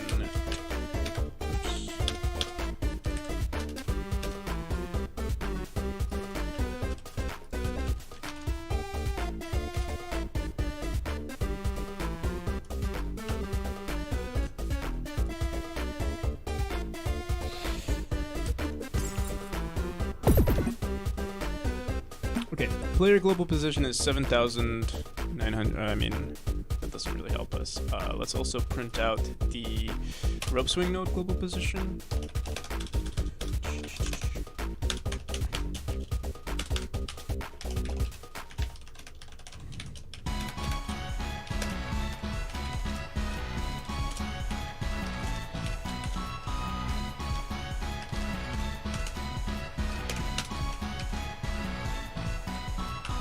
Model game is the framework underlying Unity. Really, I didn't know that.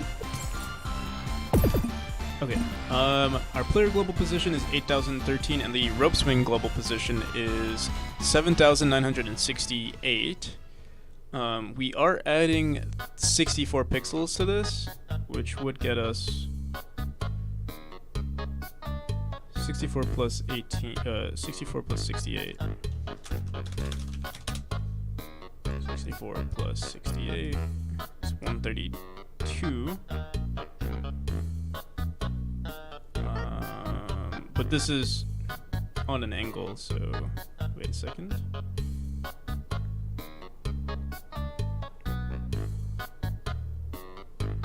You know, it's grabbing our rotation. Okay, wait a second. Rope swing direction. Our rope swing direction.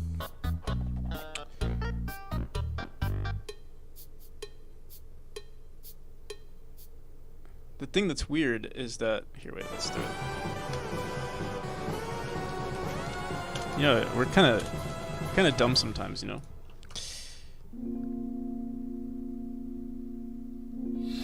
Gotta go. Game looks amazing. Keep on working on it. You got a new follower. Thank you, man. Appreciate it. Yeah. Okay, there we go. Our position. Well, our positioning is way off, and that's First, let's set this to 32 because 64 is way too large, and then run it again. We're on to something. Okay.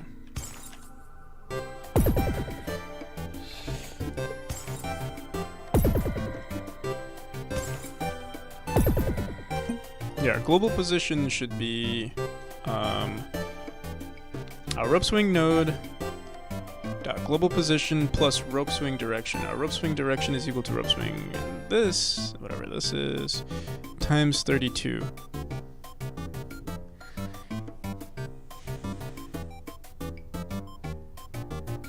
What's with the Godot faces? It's just there for me to see. It's to mark where we're where we're jumping out from.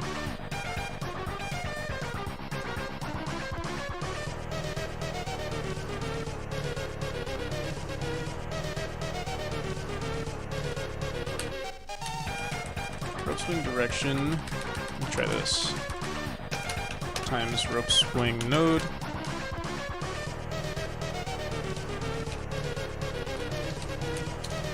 Dot direction.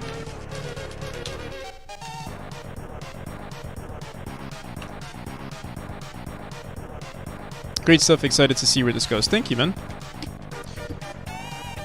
Tuned in the other day, but here I am again. Can't go over how fluid the game looks. Thank you, man. Appreciate it. Really appreciate it.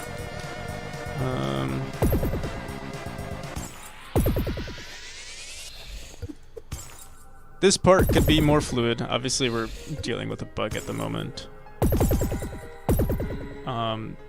The thing that's weird is that it seems like our position... No, yeah, our positioning is way off. But I don't know why it's like this off.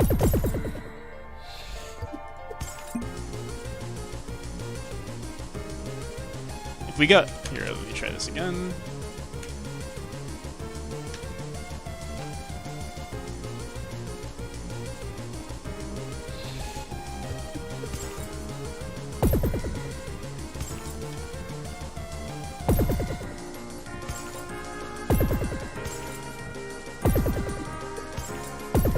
I mean, we could leave it like this. It's not terrible.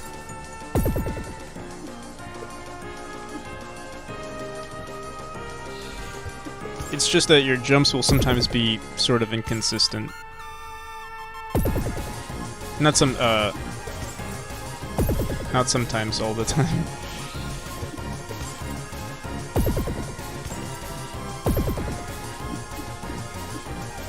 not the jump itself. Like the angle should be fine. It's the like where you spawn from that. So like sometimes sometimes you might spawn here. Sometimes you might spawn like a little lower. And so like if you're speedrunning,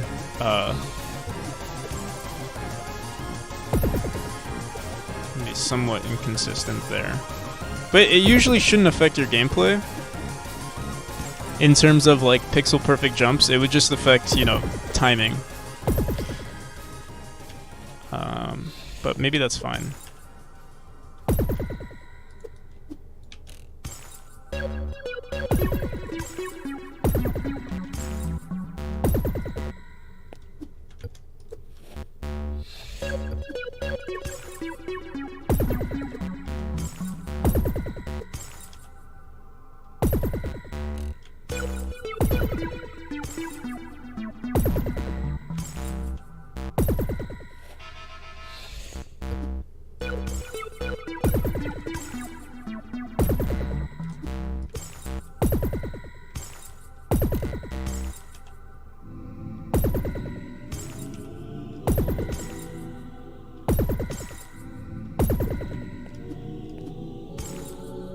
Yeah, we'll leave it like that for now. At least for the playtest. If people don't like it, we'll update it again. But yeah, the only reason why we're updating this now is because people were complaining about it. So we'll leave it there.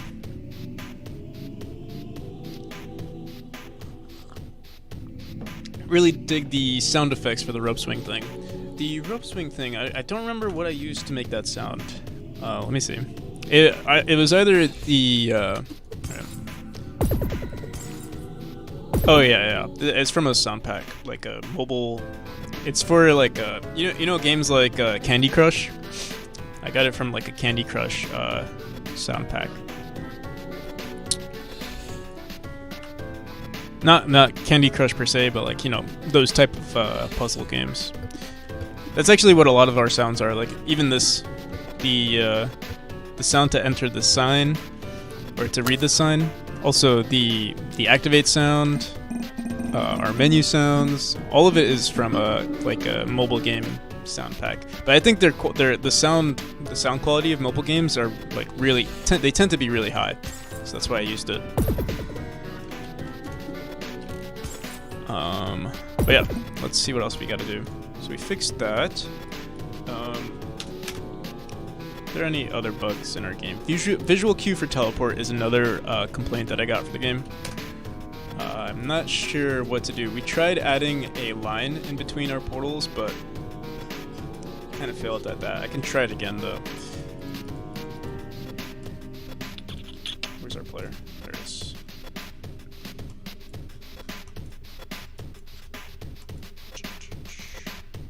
So let me back this up real quick.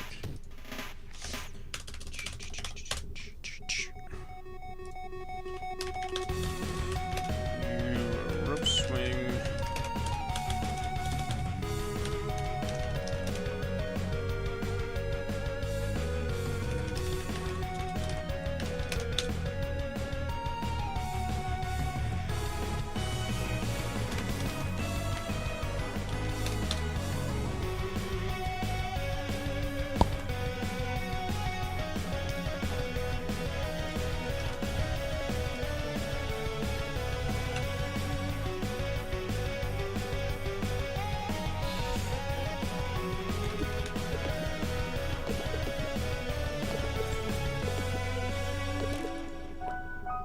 So either we can make a line here. That's what I tried doing yesterday, and it didn't work out, or 2 days ago.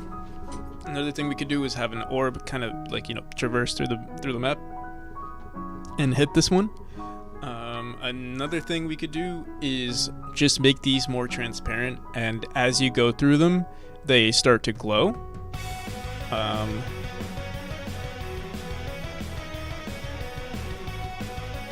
that is an option. So yeah, at the moment, here, let's restart. All that happens is there's like you can kind of see some particles that come out, and I thought that was a good enough indicator, but I guess it is hard to see.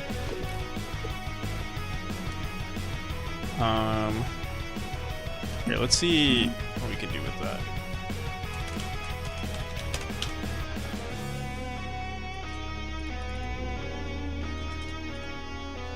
could also do like a charge up animation. Yeah, let's do this.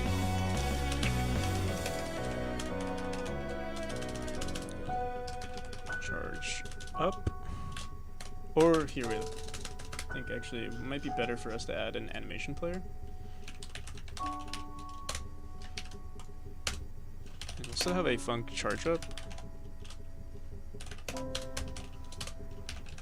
And what we'll do in the charge up animation, or we'll just say, you know, animation player dot start charge up. Let's call this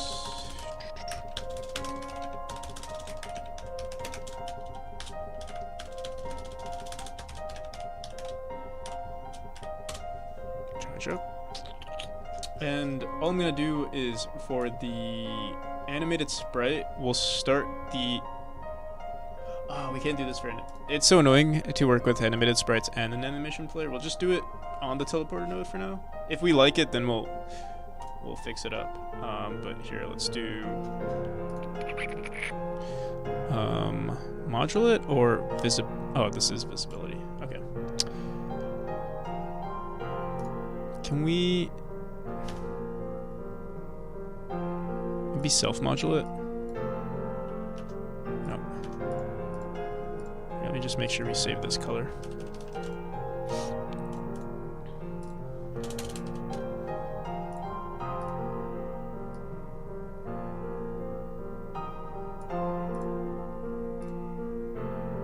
Okay, reset structure. And then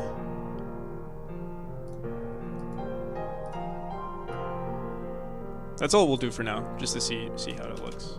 I wonder if that's like good enough. Maybe they, oh, you know what they do? They both like charge up. We'll see. Let's do, we'll run animation. Let's actually grab a reference to it.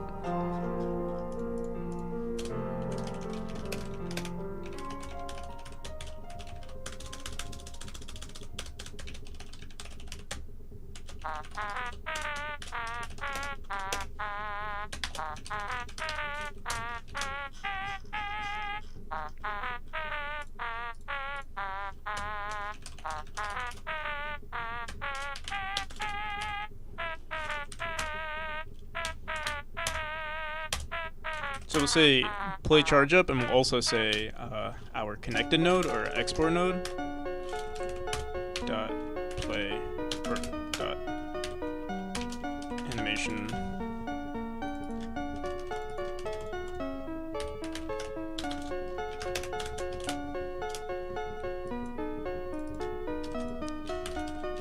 charge up. Okay, and then we just need to make sure we run this. We can do it here.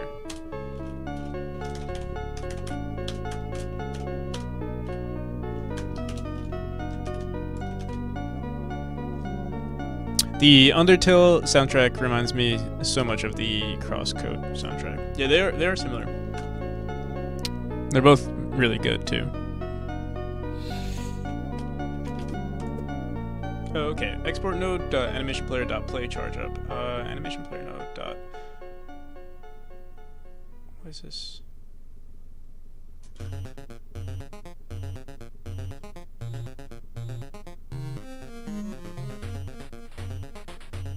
Invalid index animation player node on base audio stream player. What? Oh, what the hell?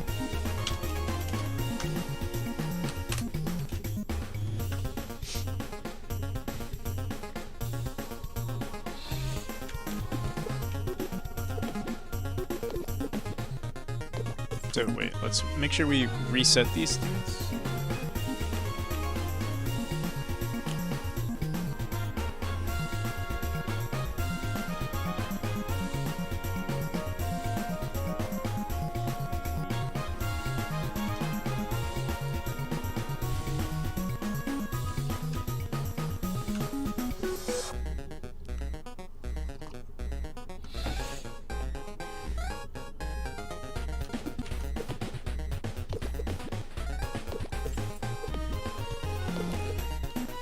So, yeah, I mean, it's not the best visual indication, but it might be good enough. What do you guys think?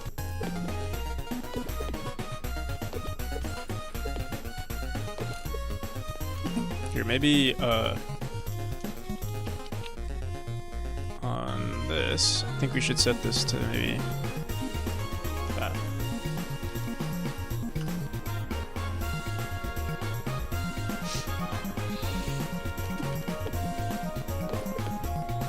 It's kind of like a subtle animation.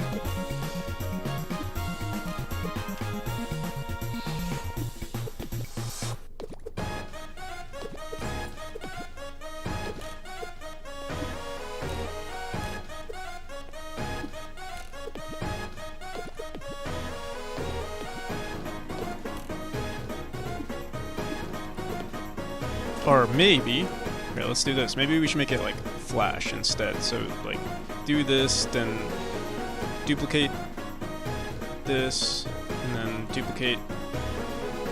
Oops. Set this back to that. And it'll look like that. Something like that. Let's put this on 0.25.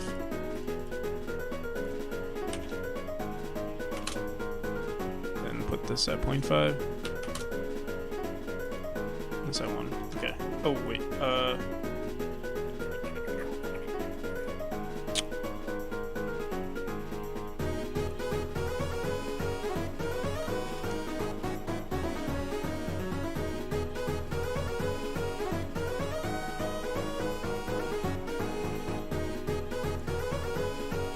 Let's just see what it looks like.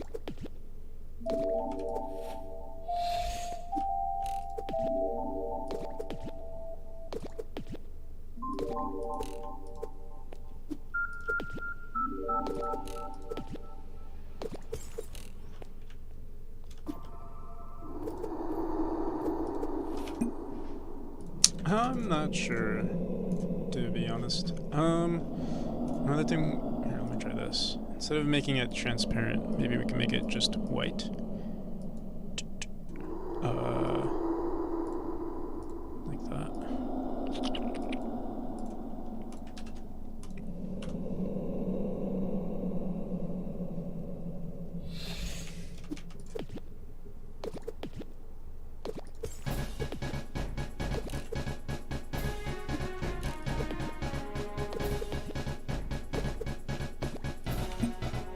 Looks kind of bad.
2 years difference is more than huge.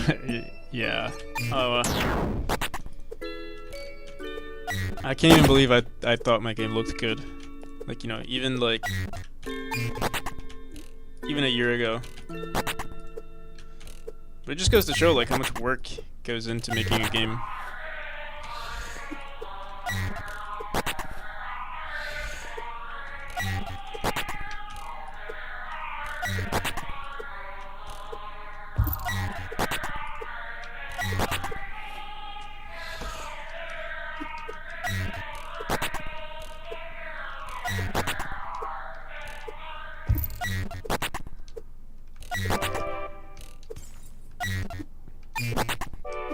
Also, I think our screen shake is a little much.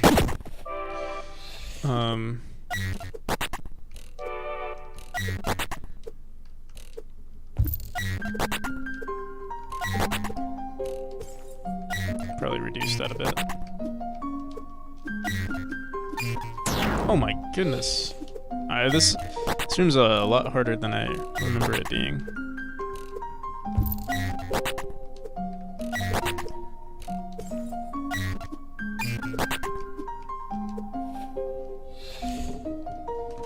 I just want to get to this room here.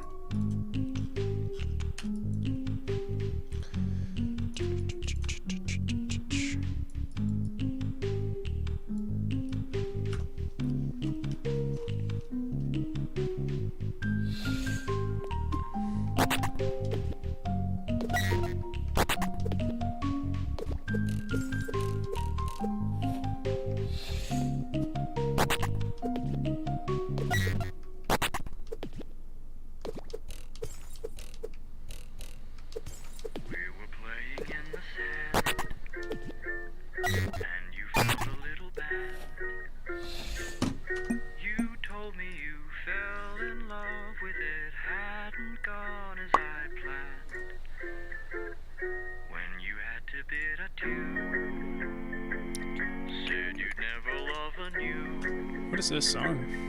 I wondered if I could hold it and fall in love with it too.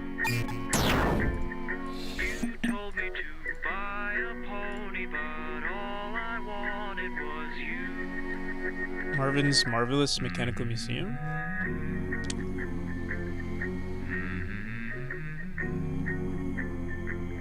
Tally Hall.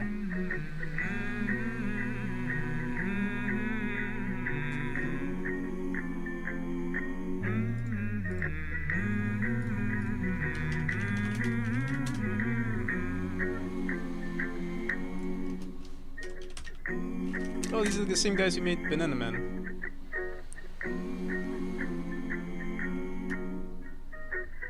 Did they make a video game too?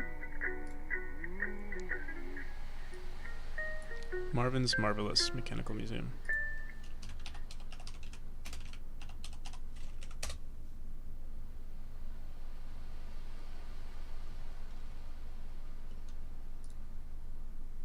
Pretty good song. I don't know if these songs are allowed to play though. I'm allowed to play. Here, I'll play crosscode.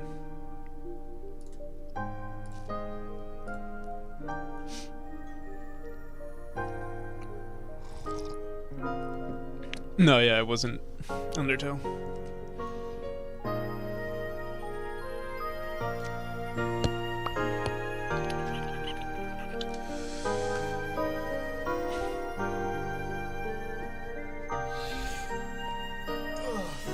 Alright.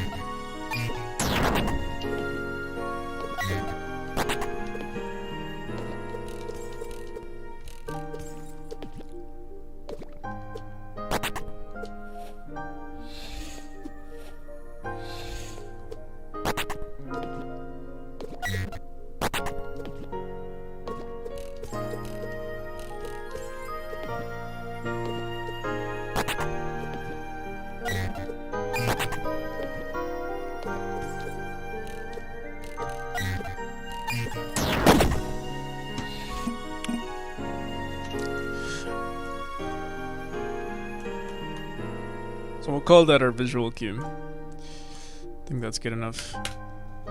Also, Juho, did you send me the game? I think I'll check it out right now. Take a small break from game dev.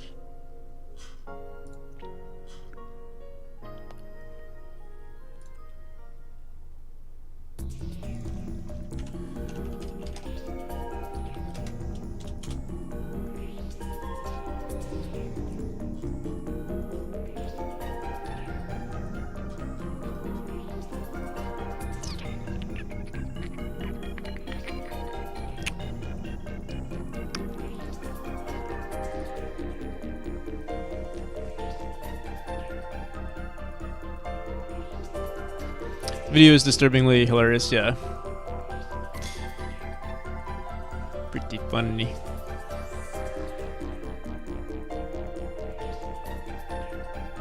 Yeah, send me the link. I'll play it.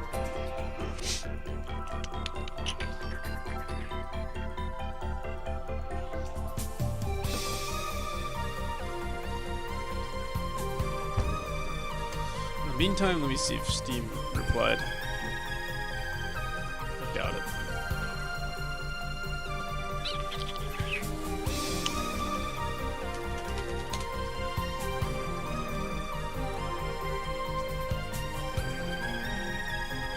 Yeah, they still haven't replied.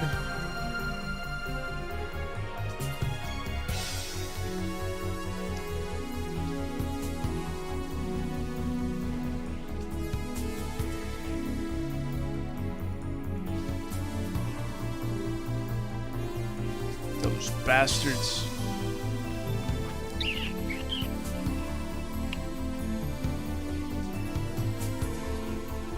I'll send it over, but I got something to say first. Sure.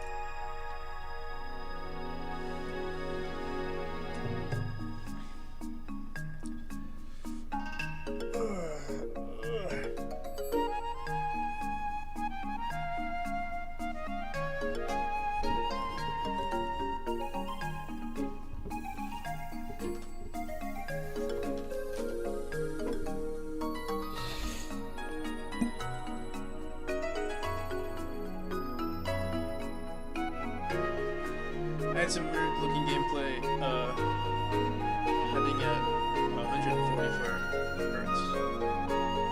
I don't know, maybe it's just me. Alright, so yeah, just send it over and see.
I think I have to update this room a bit. I don't know if I'm like too slow at my game. Like I've beat it before, so I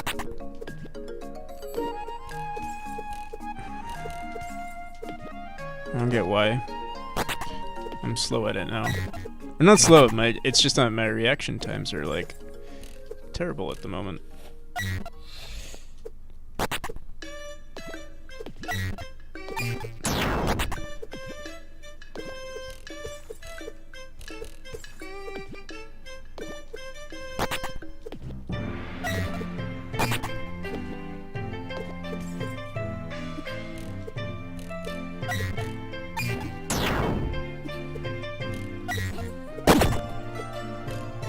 There we go. Goddamn.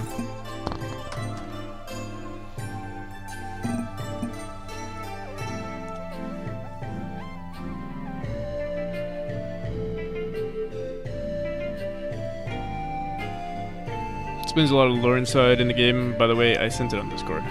Struggling, you struggling is kind of scaring me because I already struggled in the first area of the game myself.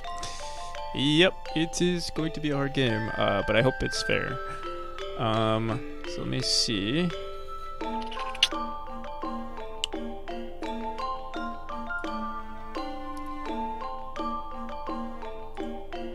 Project Little Runmo.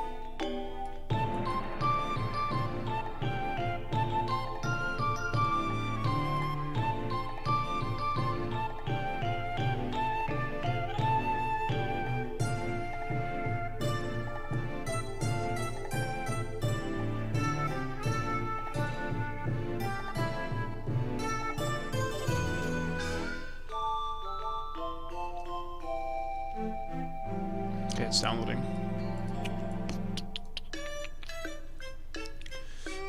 In the meantime, there's one other mechanic, or it's not really a mechanic, a feature I want to add, and that's to change.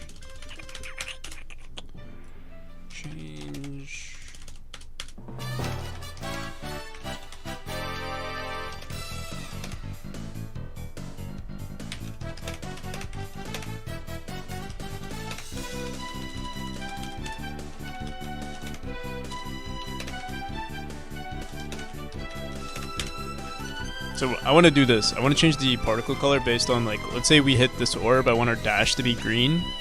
If we hit a portal, I want our dash to be blue. If we hit, like, you know, the zip lines, I want our dash to be purple. We'll work on that next.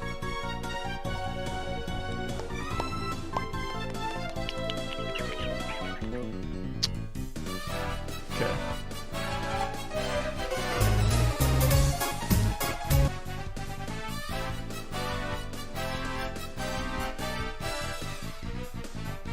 Run, dive, jump, jump, dive, jump, jump. Left, right. Duck, go.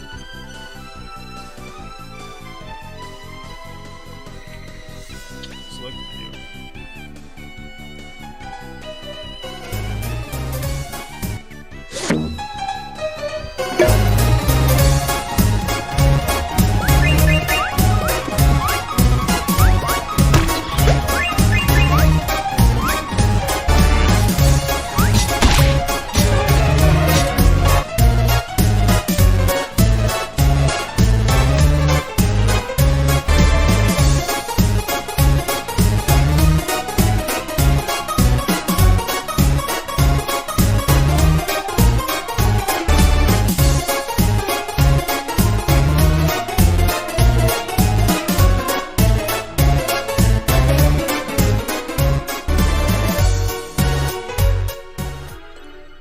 Yeah, it's very loud.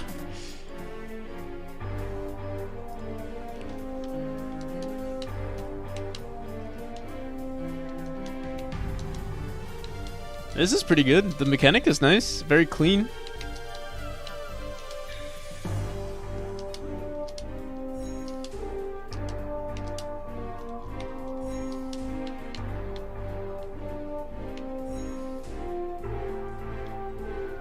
Looking up moves his, like, nose up a little bit. Nice.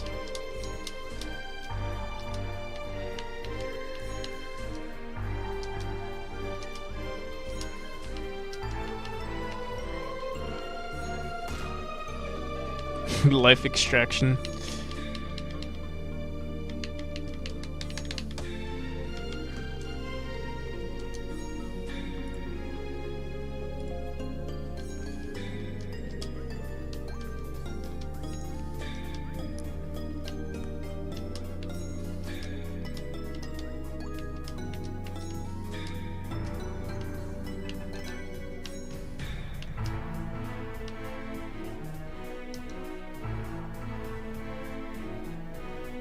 What am I supposed to do here, though?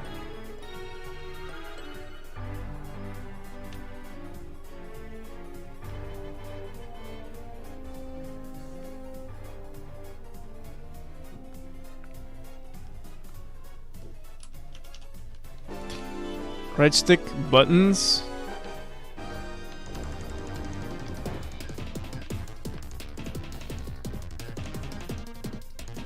Oh, I see.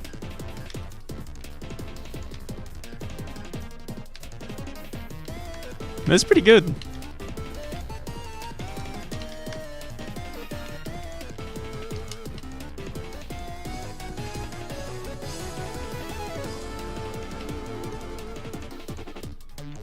What is this? This is Juho Sprites game. I'm trying to figure out what am I supposed to do here though.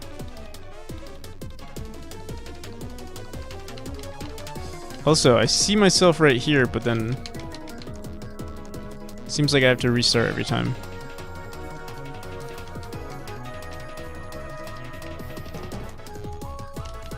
Oh wait, maybe.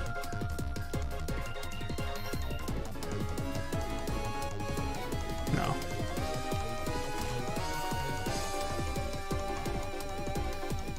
Enter to restart, okay.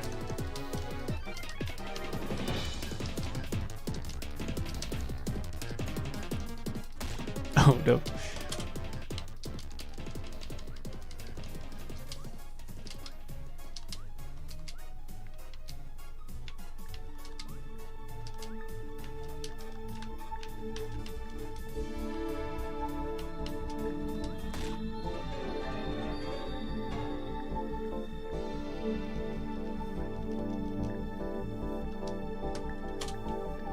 Play the tutorial first.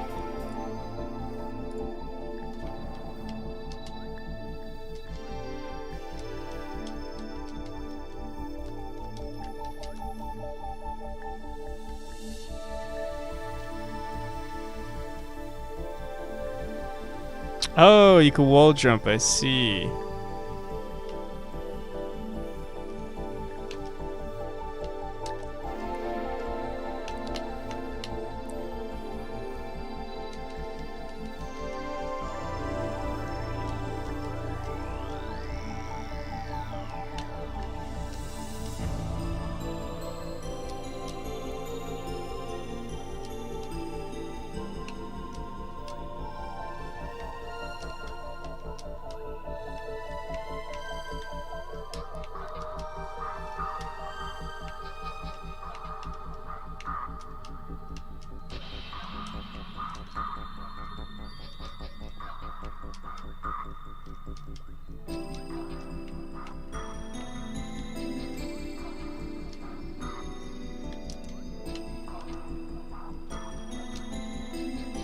Hey, how's it going, Joel? What am I supposed to do here?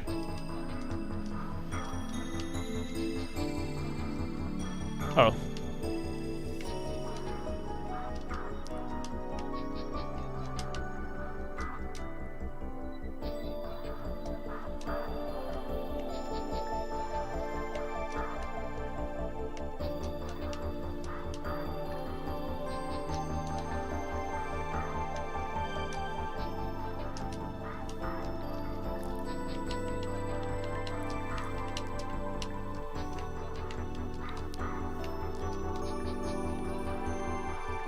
I have to get 10k points for you to playtest the game? Yeah.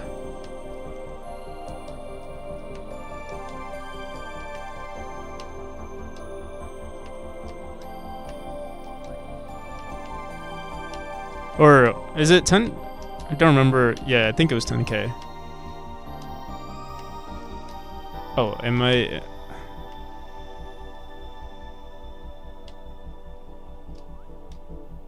So you can't do it while you're in the jump state, or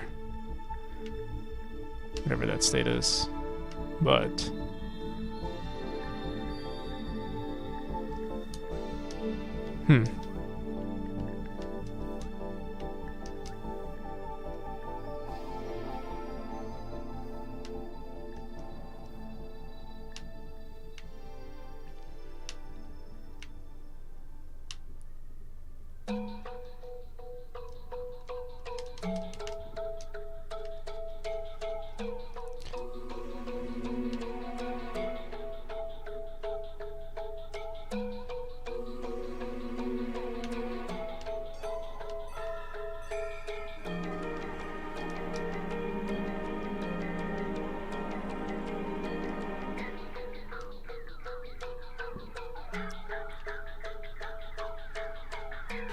Oh, I see.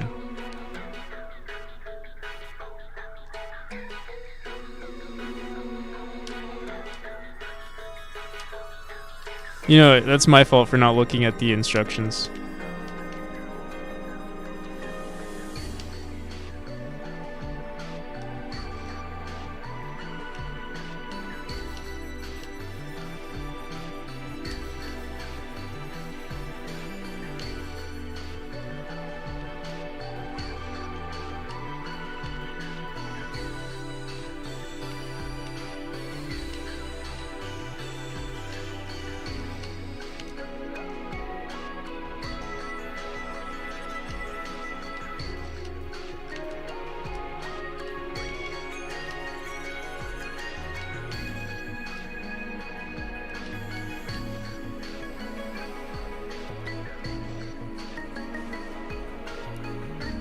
If you run in the air? What do you mean? Like if you're...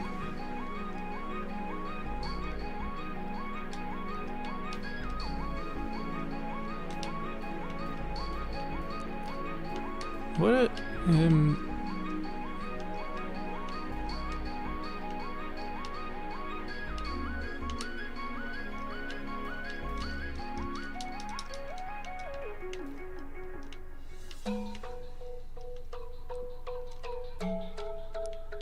There's a running button.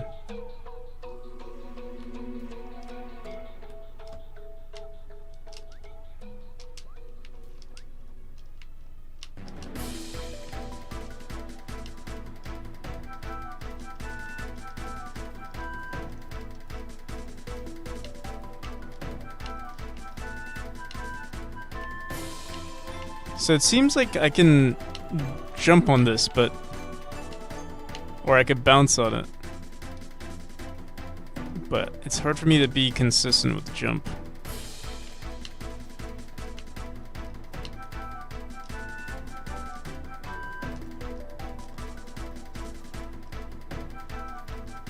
I'm not entirely sure what I'm timing it with.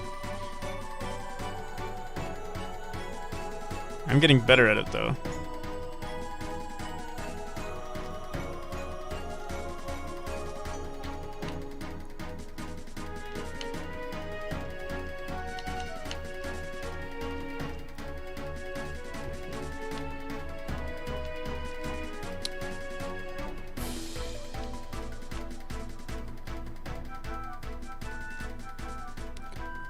On controller. Oh, I see you could run faster with.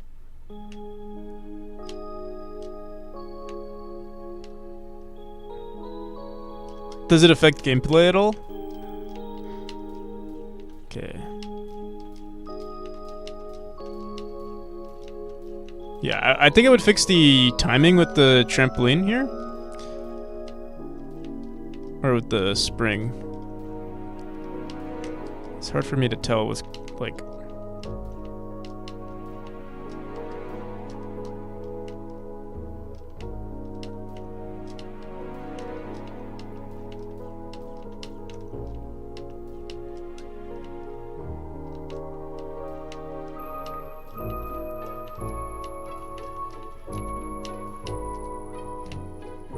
So I keep hitting the ceiling. There we go.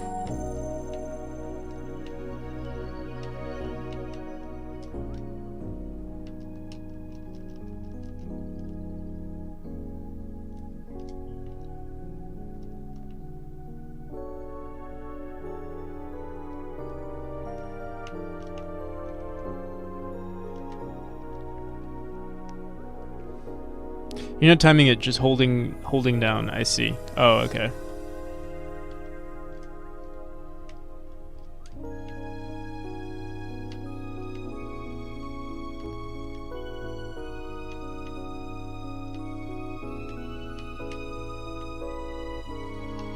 Oh no!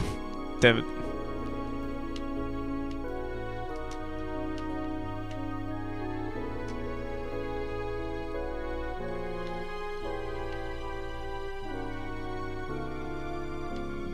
Yeah, I think I figured that out.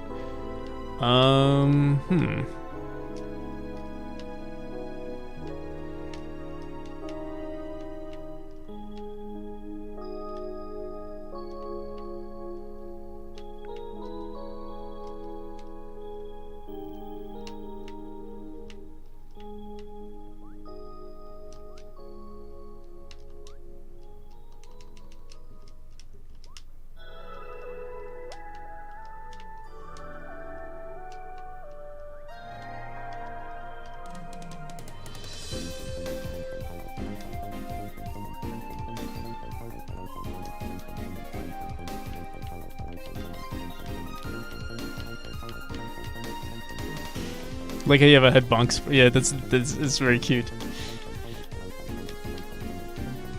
Bump.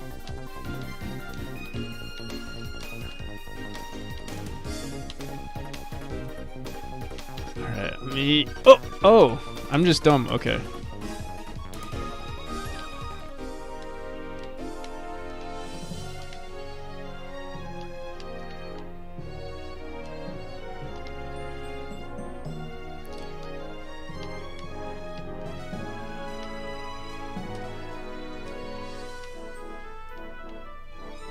Oh no.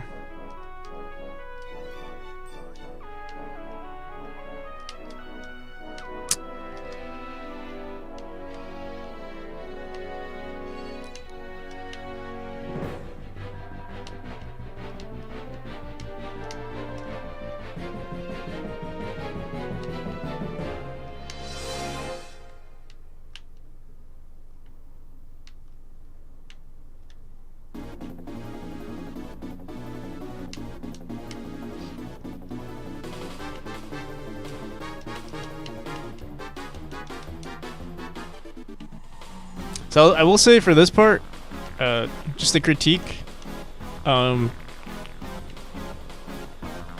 It's fine that this is challenging, but to like, I think it's best if you remove the friction of the player having to get to this part, like having to go, to walk back here.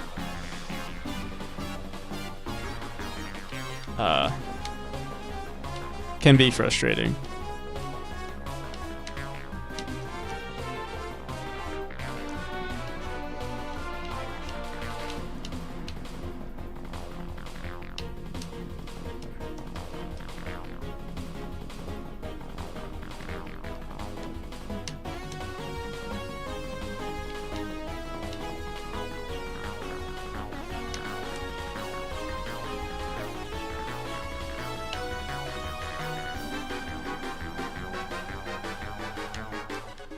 No!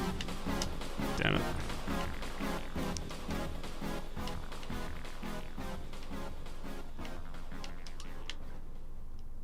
Starting my own stream now, peace. See ya. I thought you left a while back.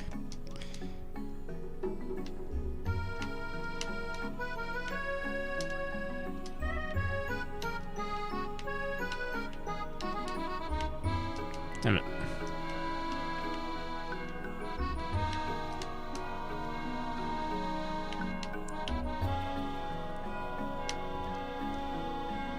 Okay, so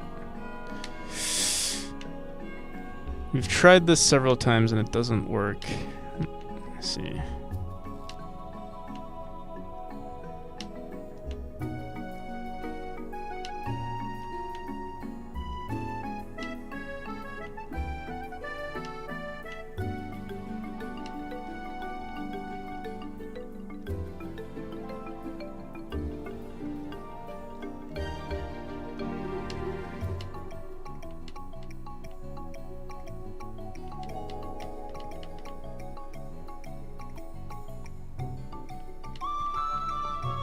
Yeah, so it is getting used to the mechanics, and it's hard. I'm sure it's frustrating watching me try to get through it if you like understand the mechanic. I'm not sure if I can get across this way. Can I? Yeah, there is a wall there, but from there I don't know what would happen.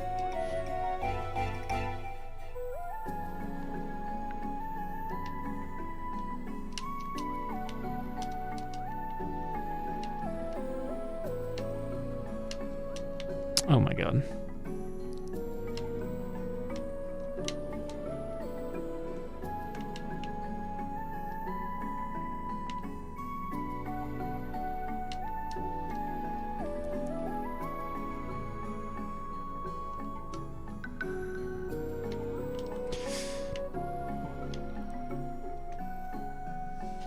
By the way, the thing you try to do right now is the harder way. It's really hard and need pixel precision. That's why you should go right. So what am I supposed to do on the right side? I'm having a difficult time seeing. I know I go here, or I assume I go here, do the same thing, it's just that the distance is so far.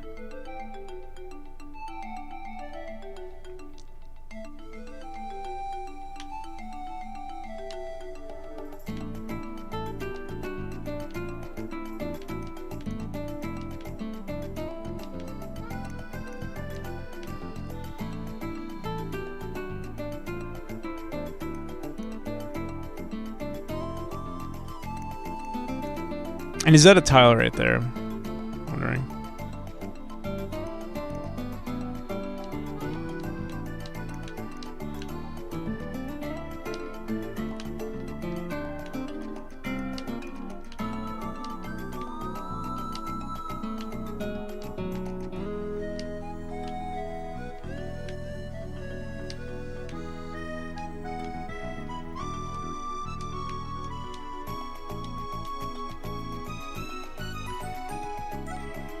Just time it.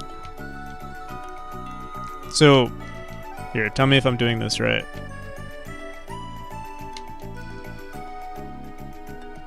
Doesn't seem like, what am I supposed to hit? That wall? And then from there, what am I supposed to do? Jump?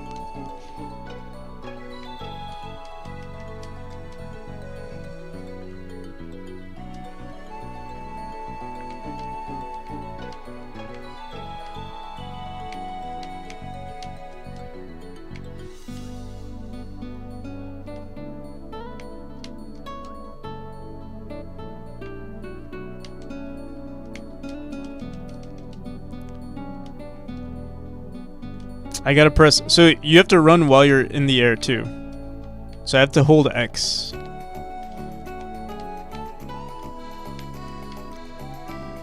Hold X and B.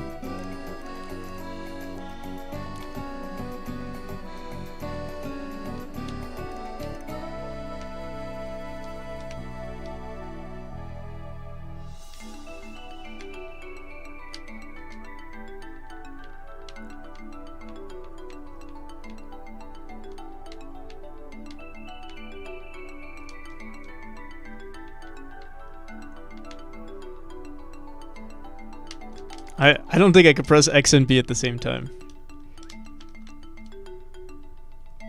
I think it would have to be a different button, like,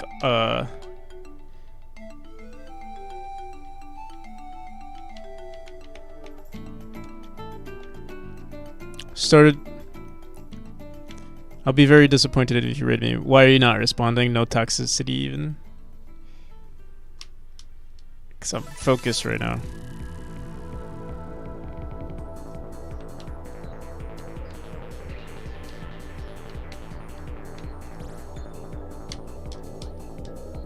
Bruh.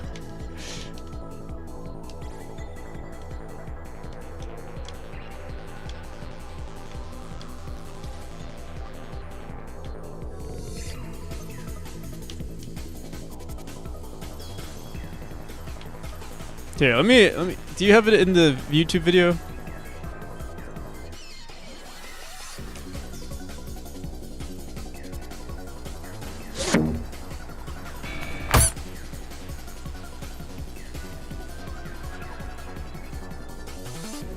Oh, this is never mind.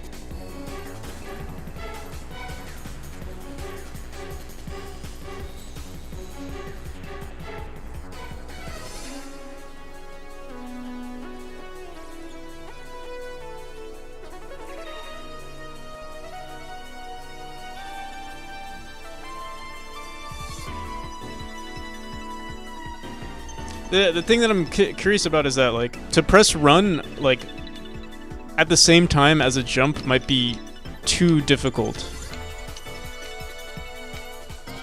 Like, it's already a lot of work to,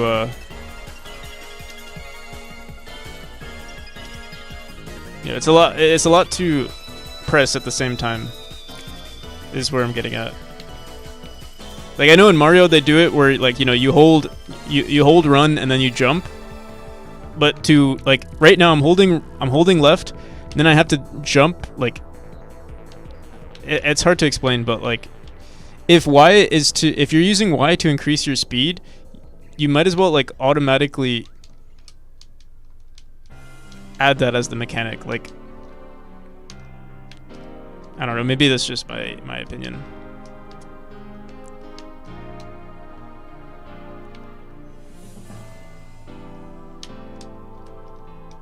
Here, wait, let me see if I can test this. So this is a regular jump. And this is a jump with me holding B. Like, I don't see the difference at the moment. Okay, regular jump. Alright, wait, let's go up here. Regular jump.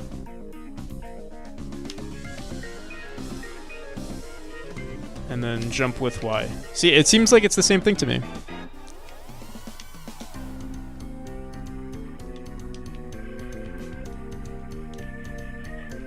And try it with a controller. Yeah, sure, let's do it.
I think I might... Let me try this.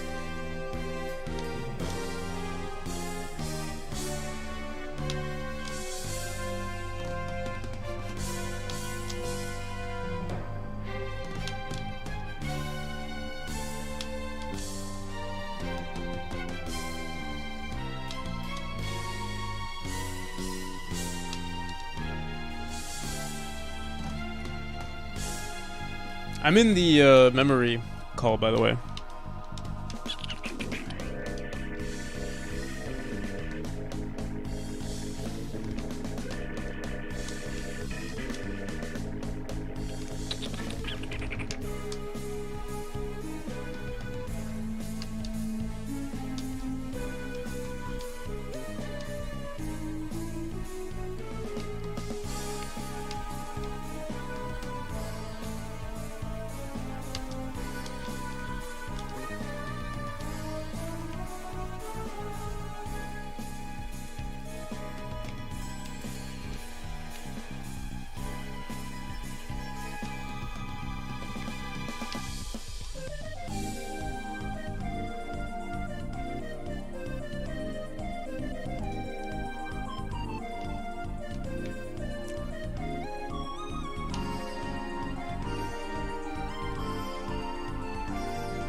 I think.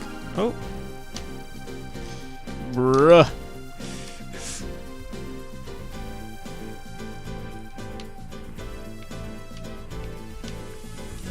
So yeah, I think as long as maybe if you just set it so it's not as punishing, like the fact that I have to run all the way back to get to that point.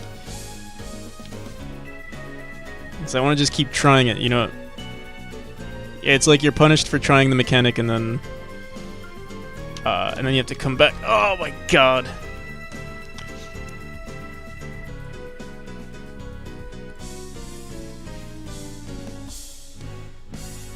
You called me?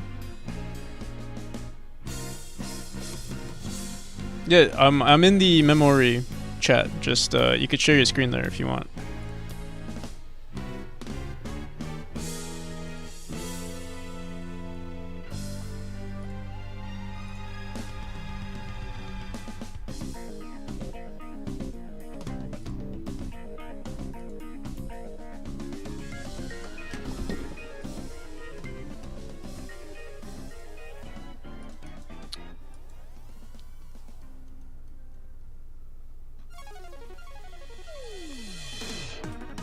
You there?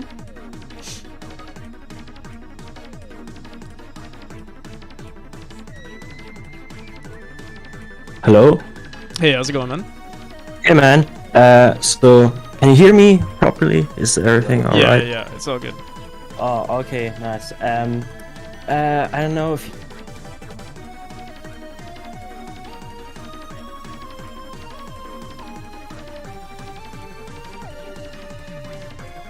Hello?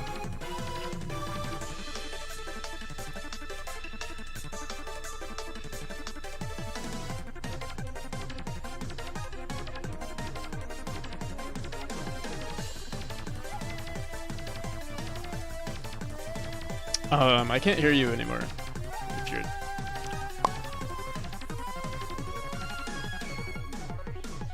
Oh, what? That's weird. Yeah, now I hear you. You wanna share your Oh. screen? And I Oh, guess- alright. Yeah, sure.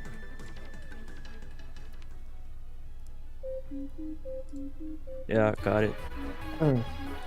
Alright, let's see how it's done. Alright, so basically, like in the Mario games, like you always have a run button, and I only really implemented it because like they had it. There's not really a big reason for it to be in the game. Like, I mean, I could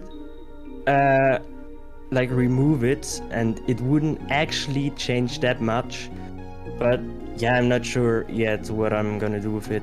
But yeah, for now it's like in the game. So yeah, when you're on the ground, you basically like walk. When you run, you're like faster, and that's the same in the air. So you always gotta So do you have to press the run run before you button. do a jump? If you want to have a higher jump or a faster jump? Yeah, faster jump. So your jump height is always the same. It doesn't really change, but the length, like the horizontal distance, is gonna be different if you run. So, for example, here you would have a pretty hard time to get up here without the run. I mean, it's possible, but it's way easier if you just run. But yeah, it's another button that you have to press down. So it might be a bit like hard for beginners. But yeah. So here we just press that button. Also here, basically just when you hold down the jump button, you'll always jump higher, so you don't have to really time it.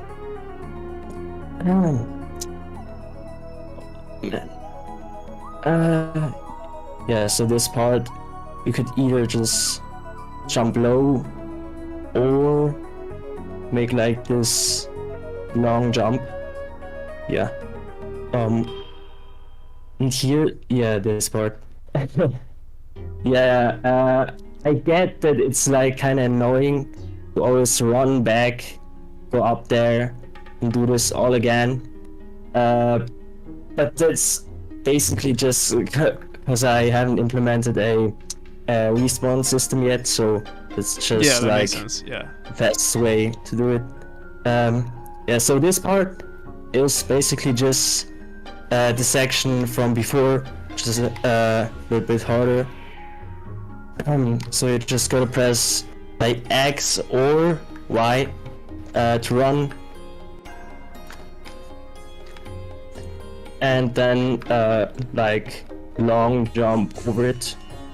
So Wait, you just gotta, So you have to run before you enter the wall climb?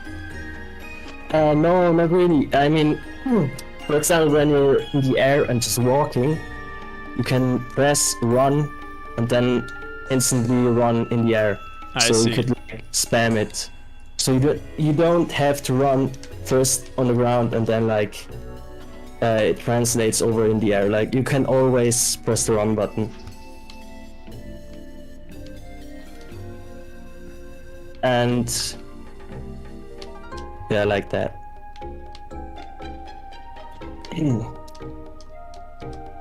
Oh my god. Oh man. Here, let me see if I can get it.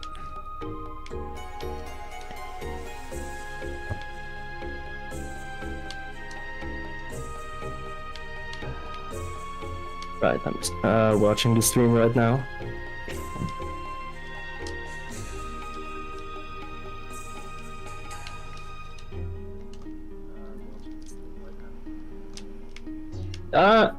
You almost got it. Yeah, it's a bit hard.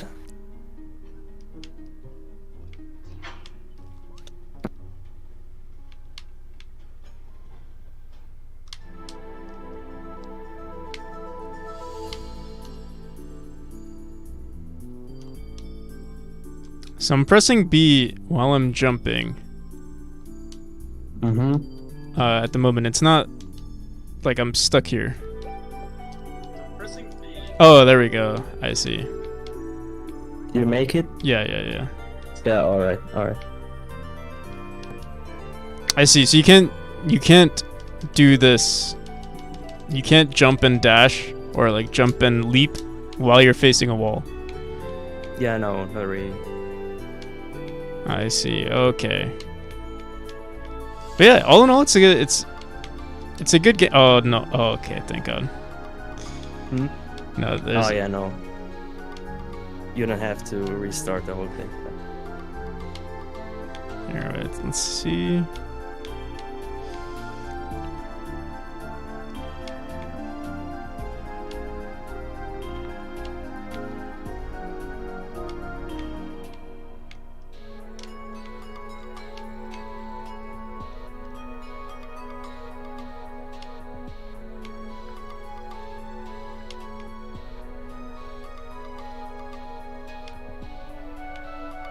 Oh my goodness.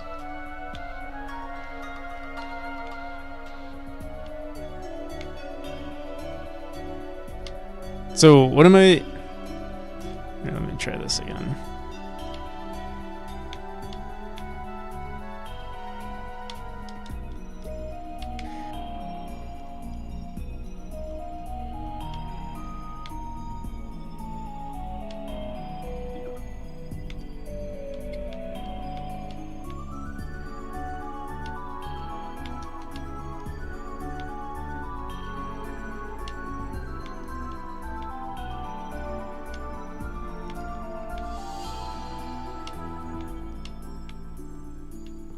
Yeah, what am I supposed to do here now?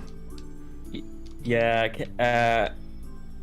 Yeah. So this part is basically the same as before. You just have to press the B button. So just a horizontal long wall jump, and right after that you can just dive again. So just press B again. I mean, you could basically just spam it. Oh, I see. Yeah. So just press B I got for it. a longer Right. time, and then right again. B, yeah. Then you made it, and the next part is actually pretty much the same. Yeah. Oh.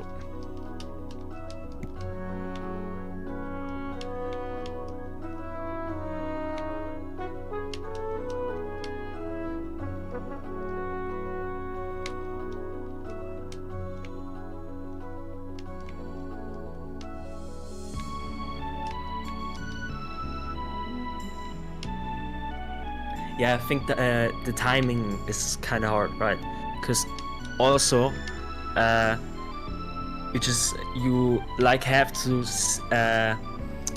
like detect or see where those walls where you actually can wall jump are. Like the spikes are probably a bit too small, I would say, for you to actually clearly see where you can wall jump and where not, and how to like time your jumps. So I might probably need to work on that a bit. Maybe like make the gaps a bit bigger, something like that. Yeah.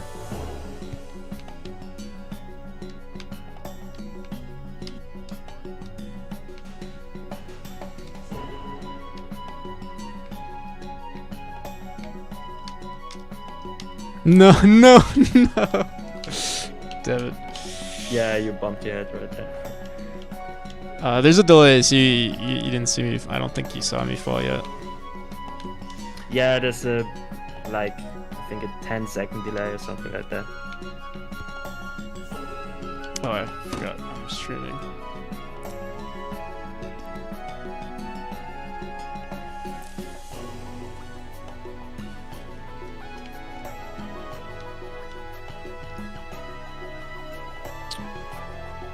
Watching Discord and Twitch stream at the same time while streaming, nice. Okay.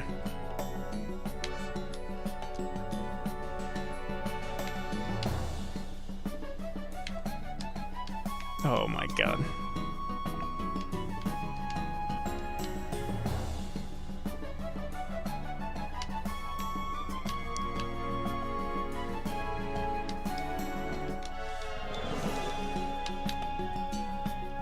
Here, let me try using the D-pad. Maybe that's my problem.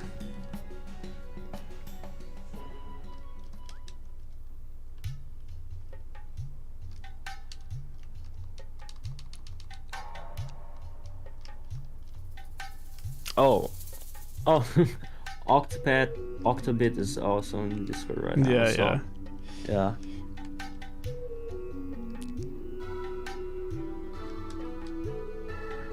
Yeah, I think Oh no. I think you're probably struggling right now with the run button, right?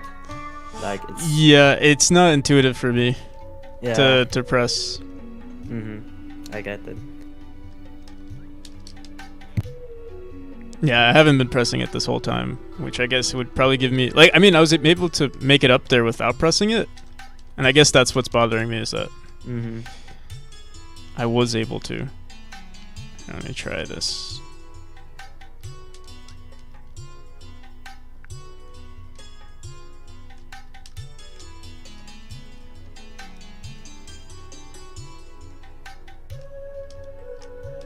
Yeah, for me it's too many.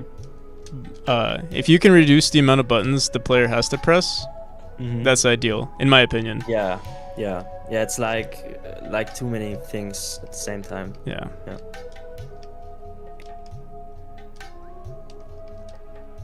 No. Oh my god. Okay, well, at least we're here.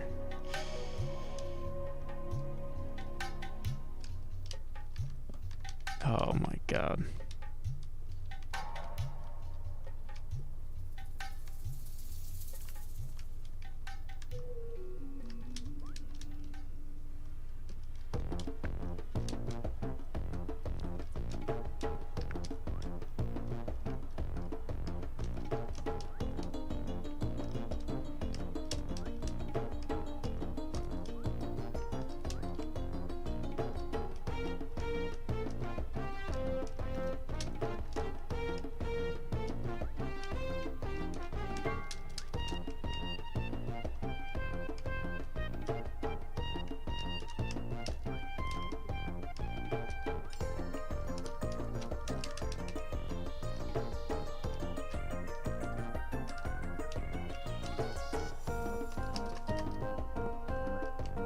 Alright, I'm gonna give it a few more tries. All right. Yeah. I'm sorry, I'm not amazing at this. Yeah, I should. Yeah, I honestly, I think if you Probably- remove the run button, I mean, I guess Yeah. it's subjective. Yeah, But I am a- like it's not necessary, right? Yeah, Like, it's not necessary most to of the make. time you're not really walking. Yeah. You're just running. So Exactly. it's just in a way, could say. Yeah, because it's not like it gives a. It doesn't give a significant increase in movement, and it's like. What am I trying to say here? Like it might as well be this fast in game. Like this Yeah. versus this is so insignificant that it's not noticeable to me. Like I don't. At least if you if you weren't here to tell me that it mattered, I would never have guessed. Yeah. Right. Yeah. I noticed that at the beginning. Yeah. Okay. Now let's actually try this again. Oh my, that was my fault.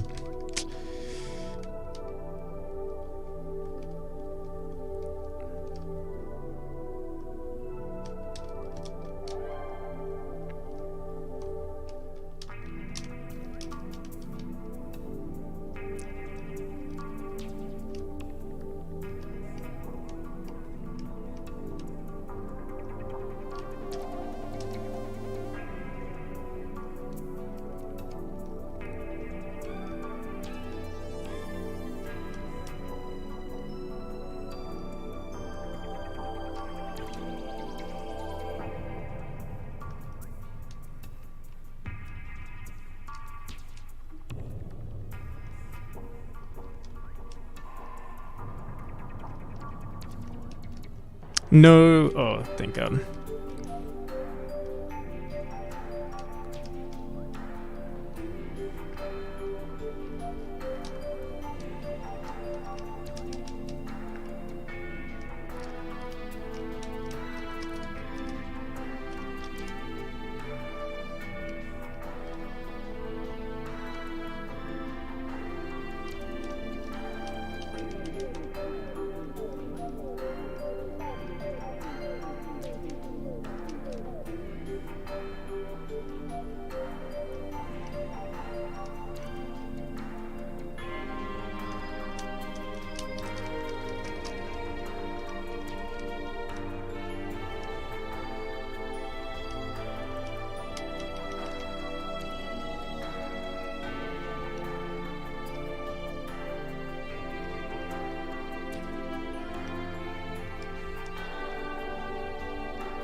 Another thing I might want to recommend is I'm not.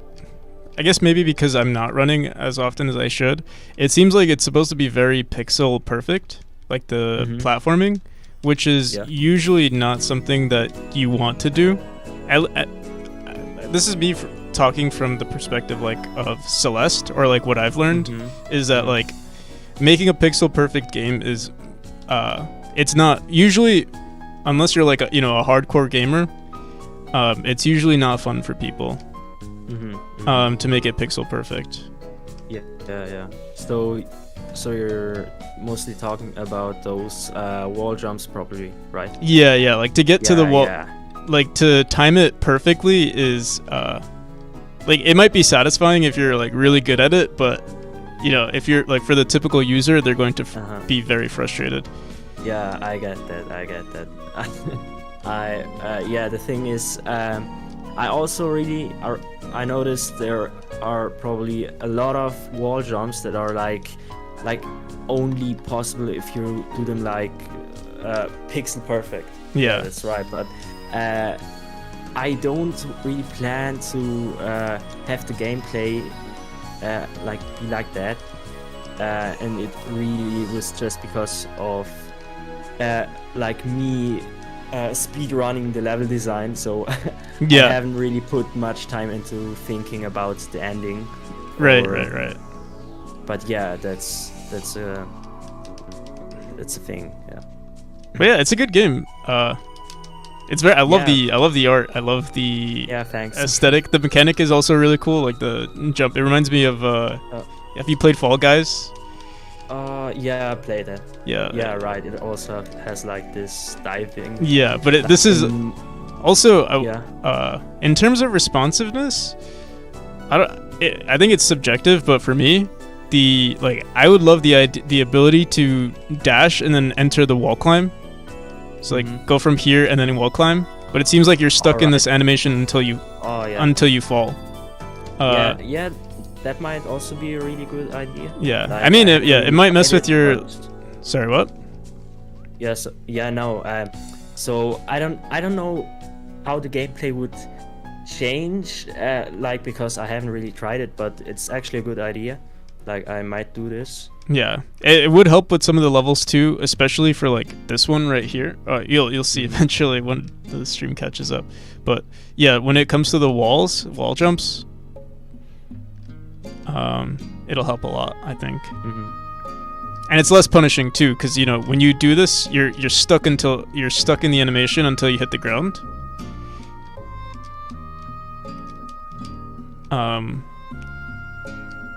Which can be punishing. Yeah, I get that. Oh. I'm gonna give this a few more tries. Ooh.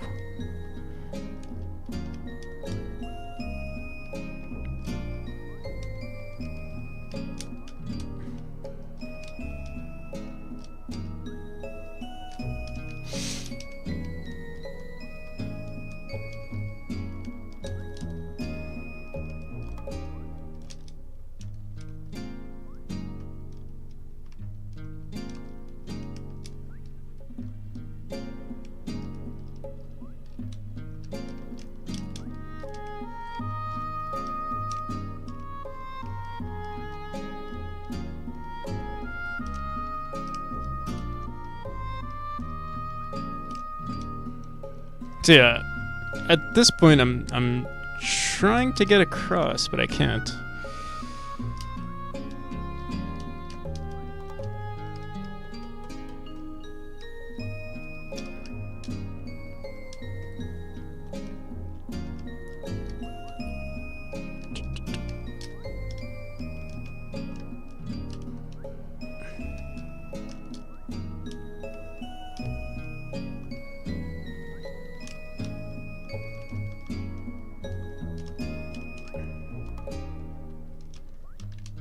I think at this part it would be the best strategy to like wait at like almost the last point that you can hold yourself at the wall and then like jump.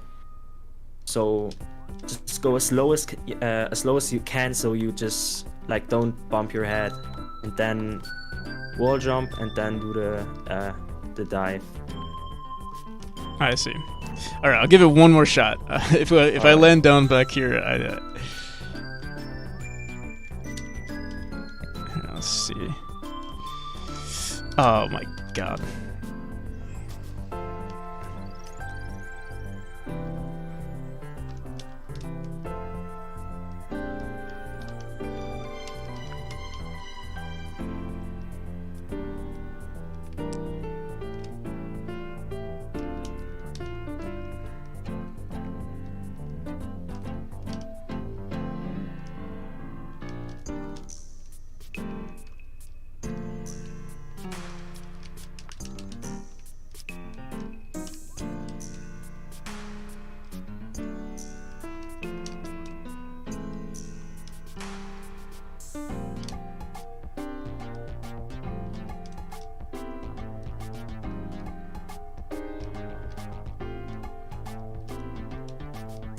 All right, I'm gonna call it here.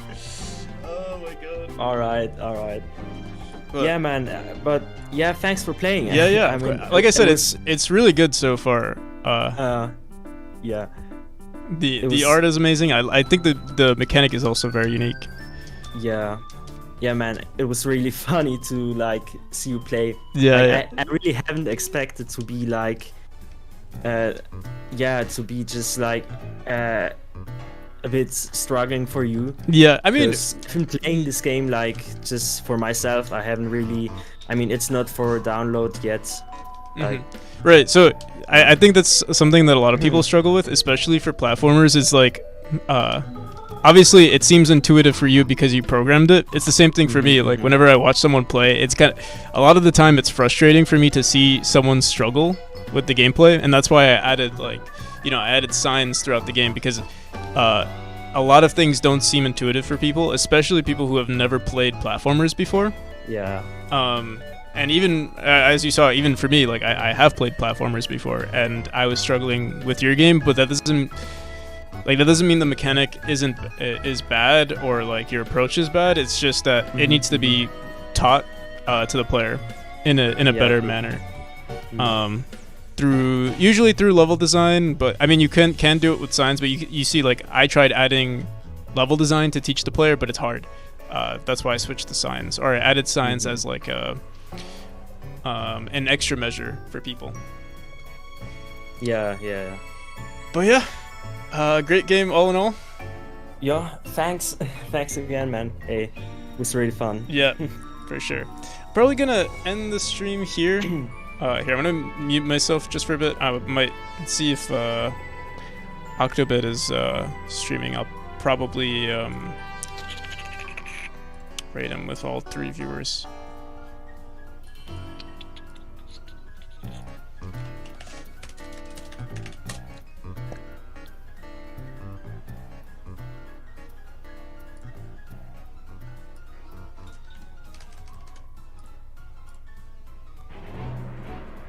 Alright, I'll see you guys.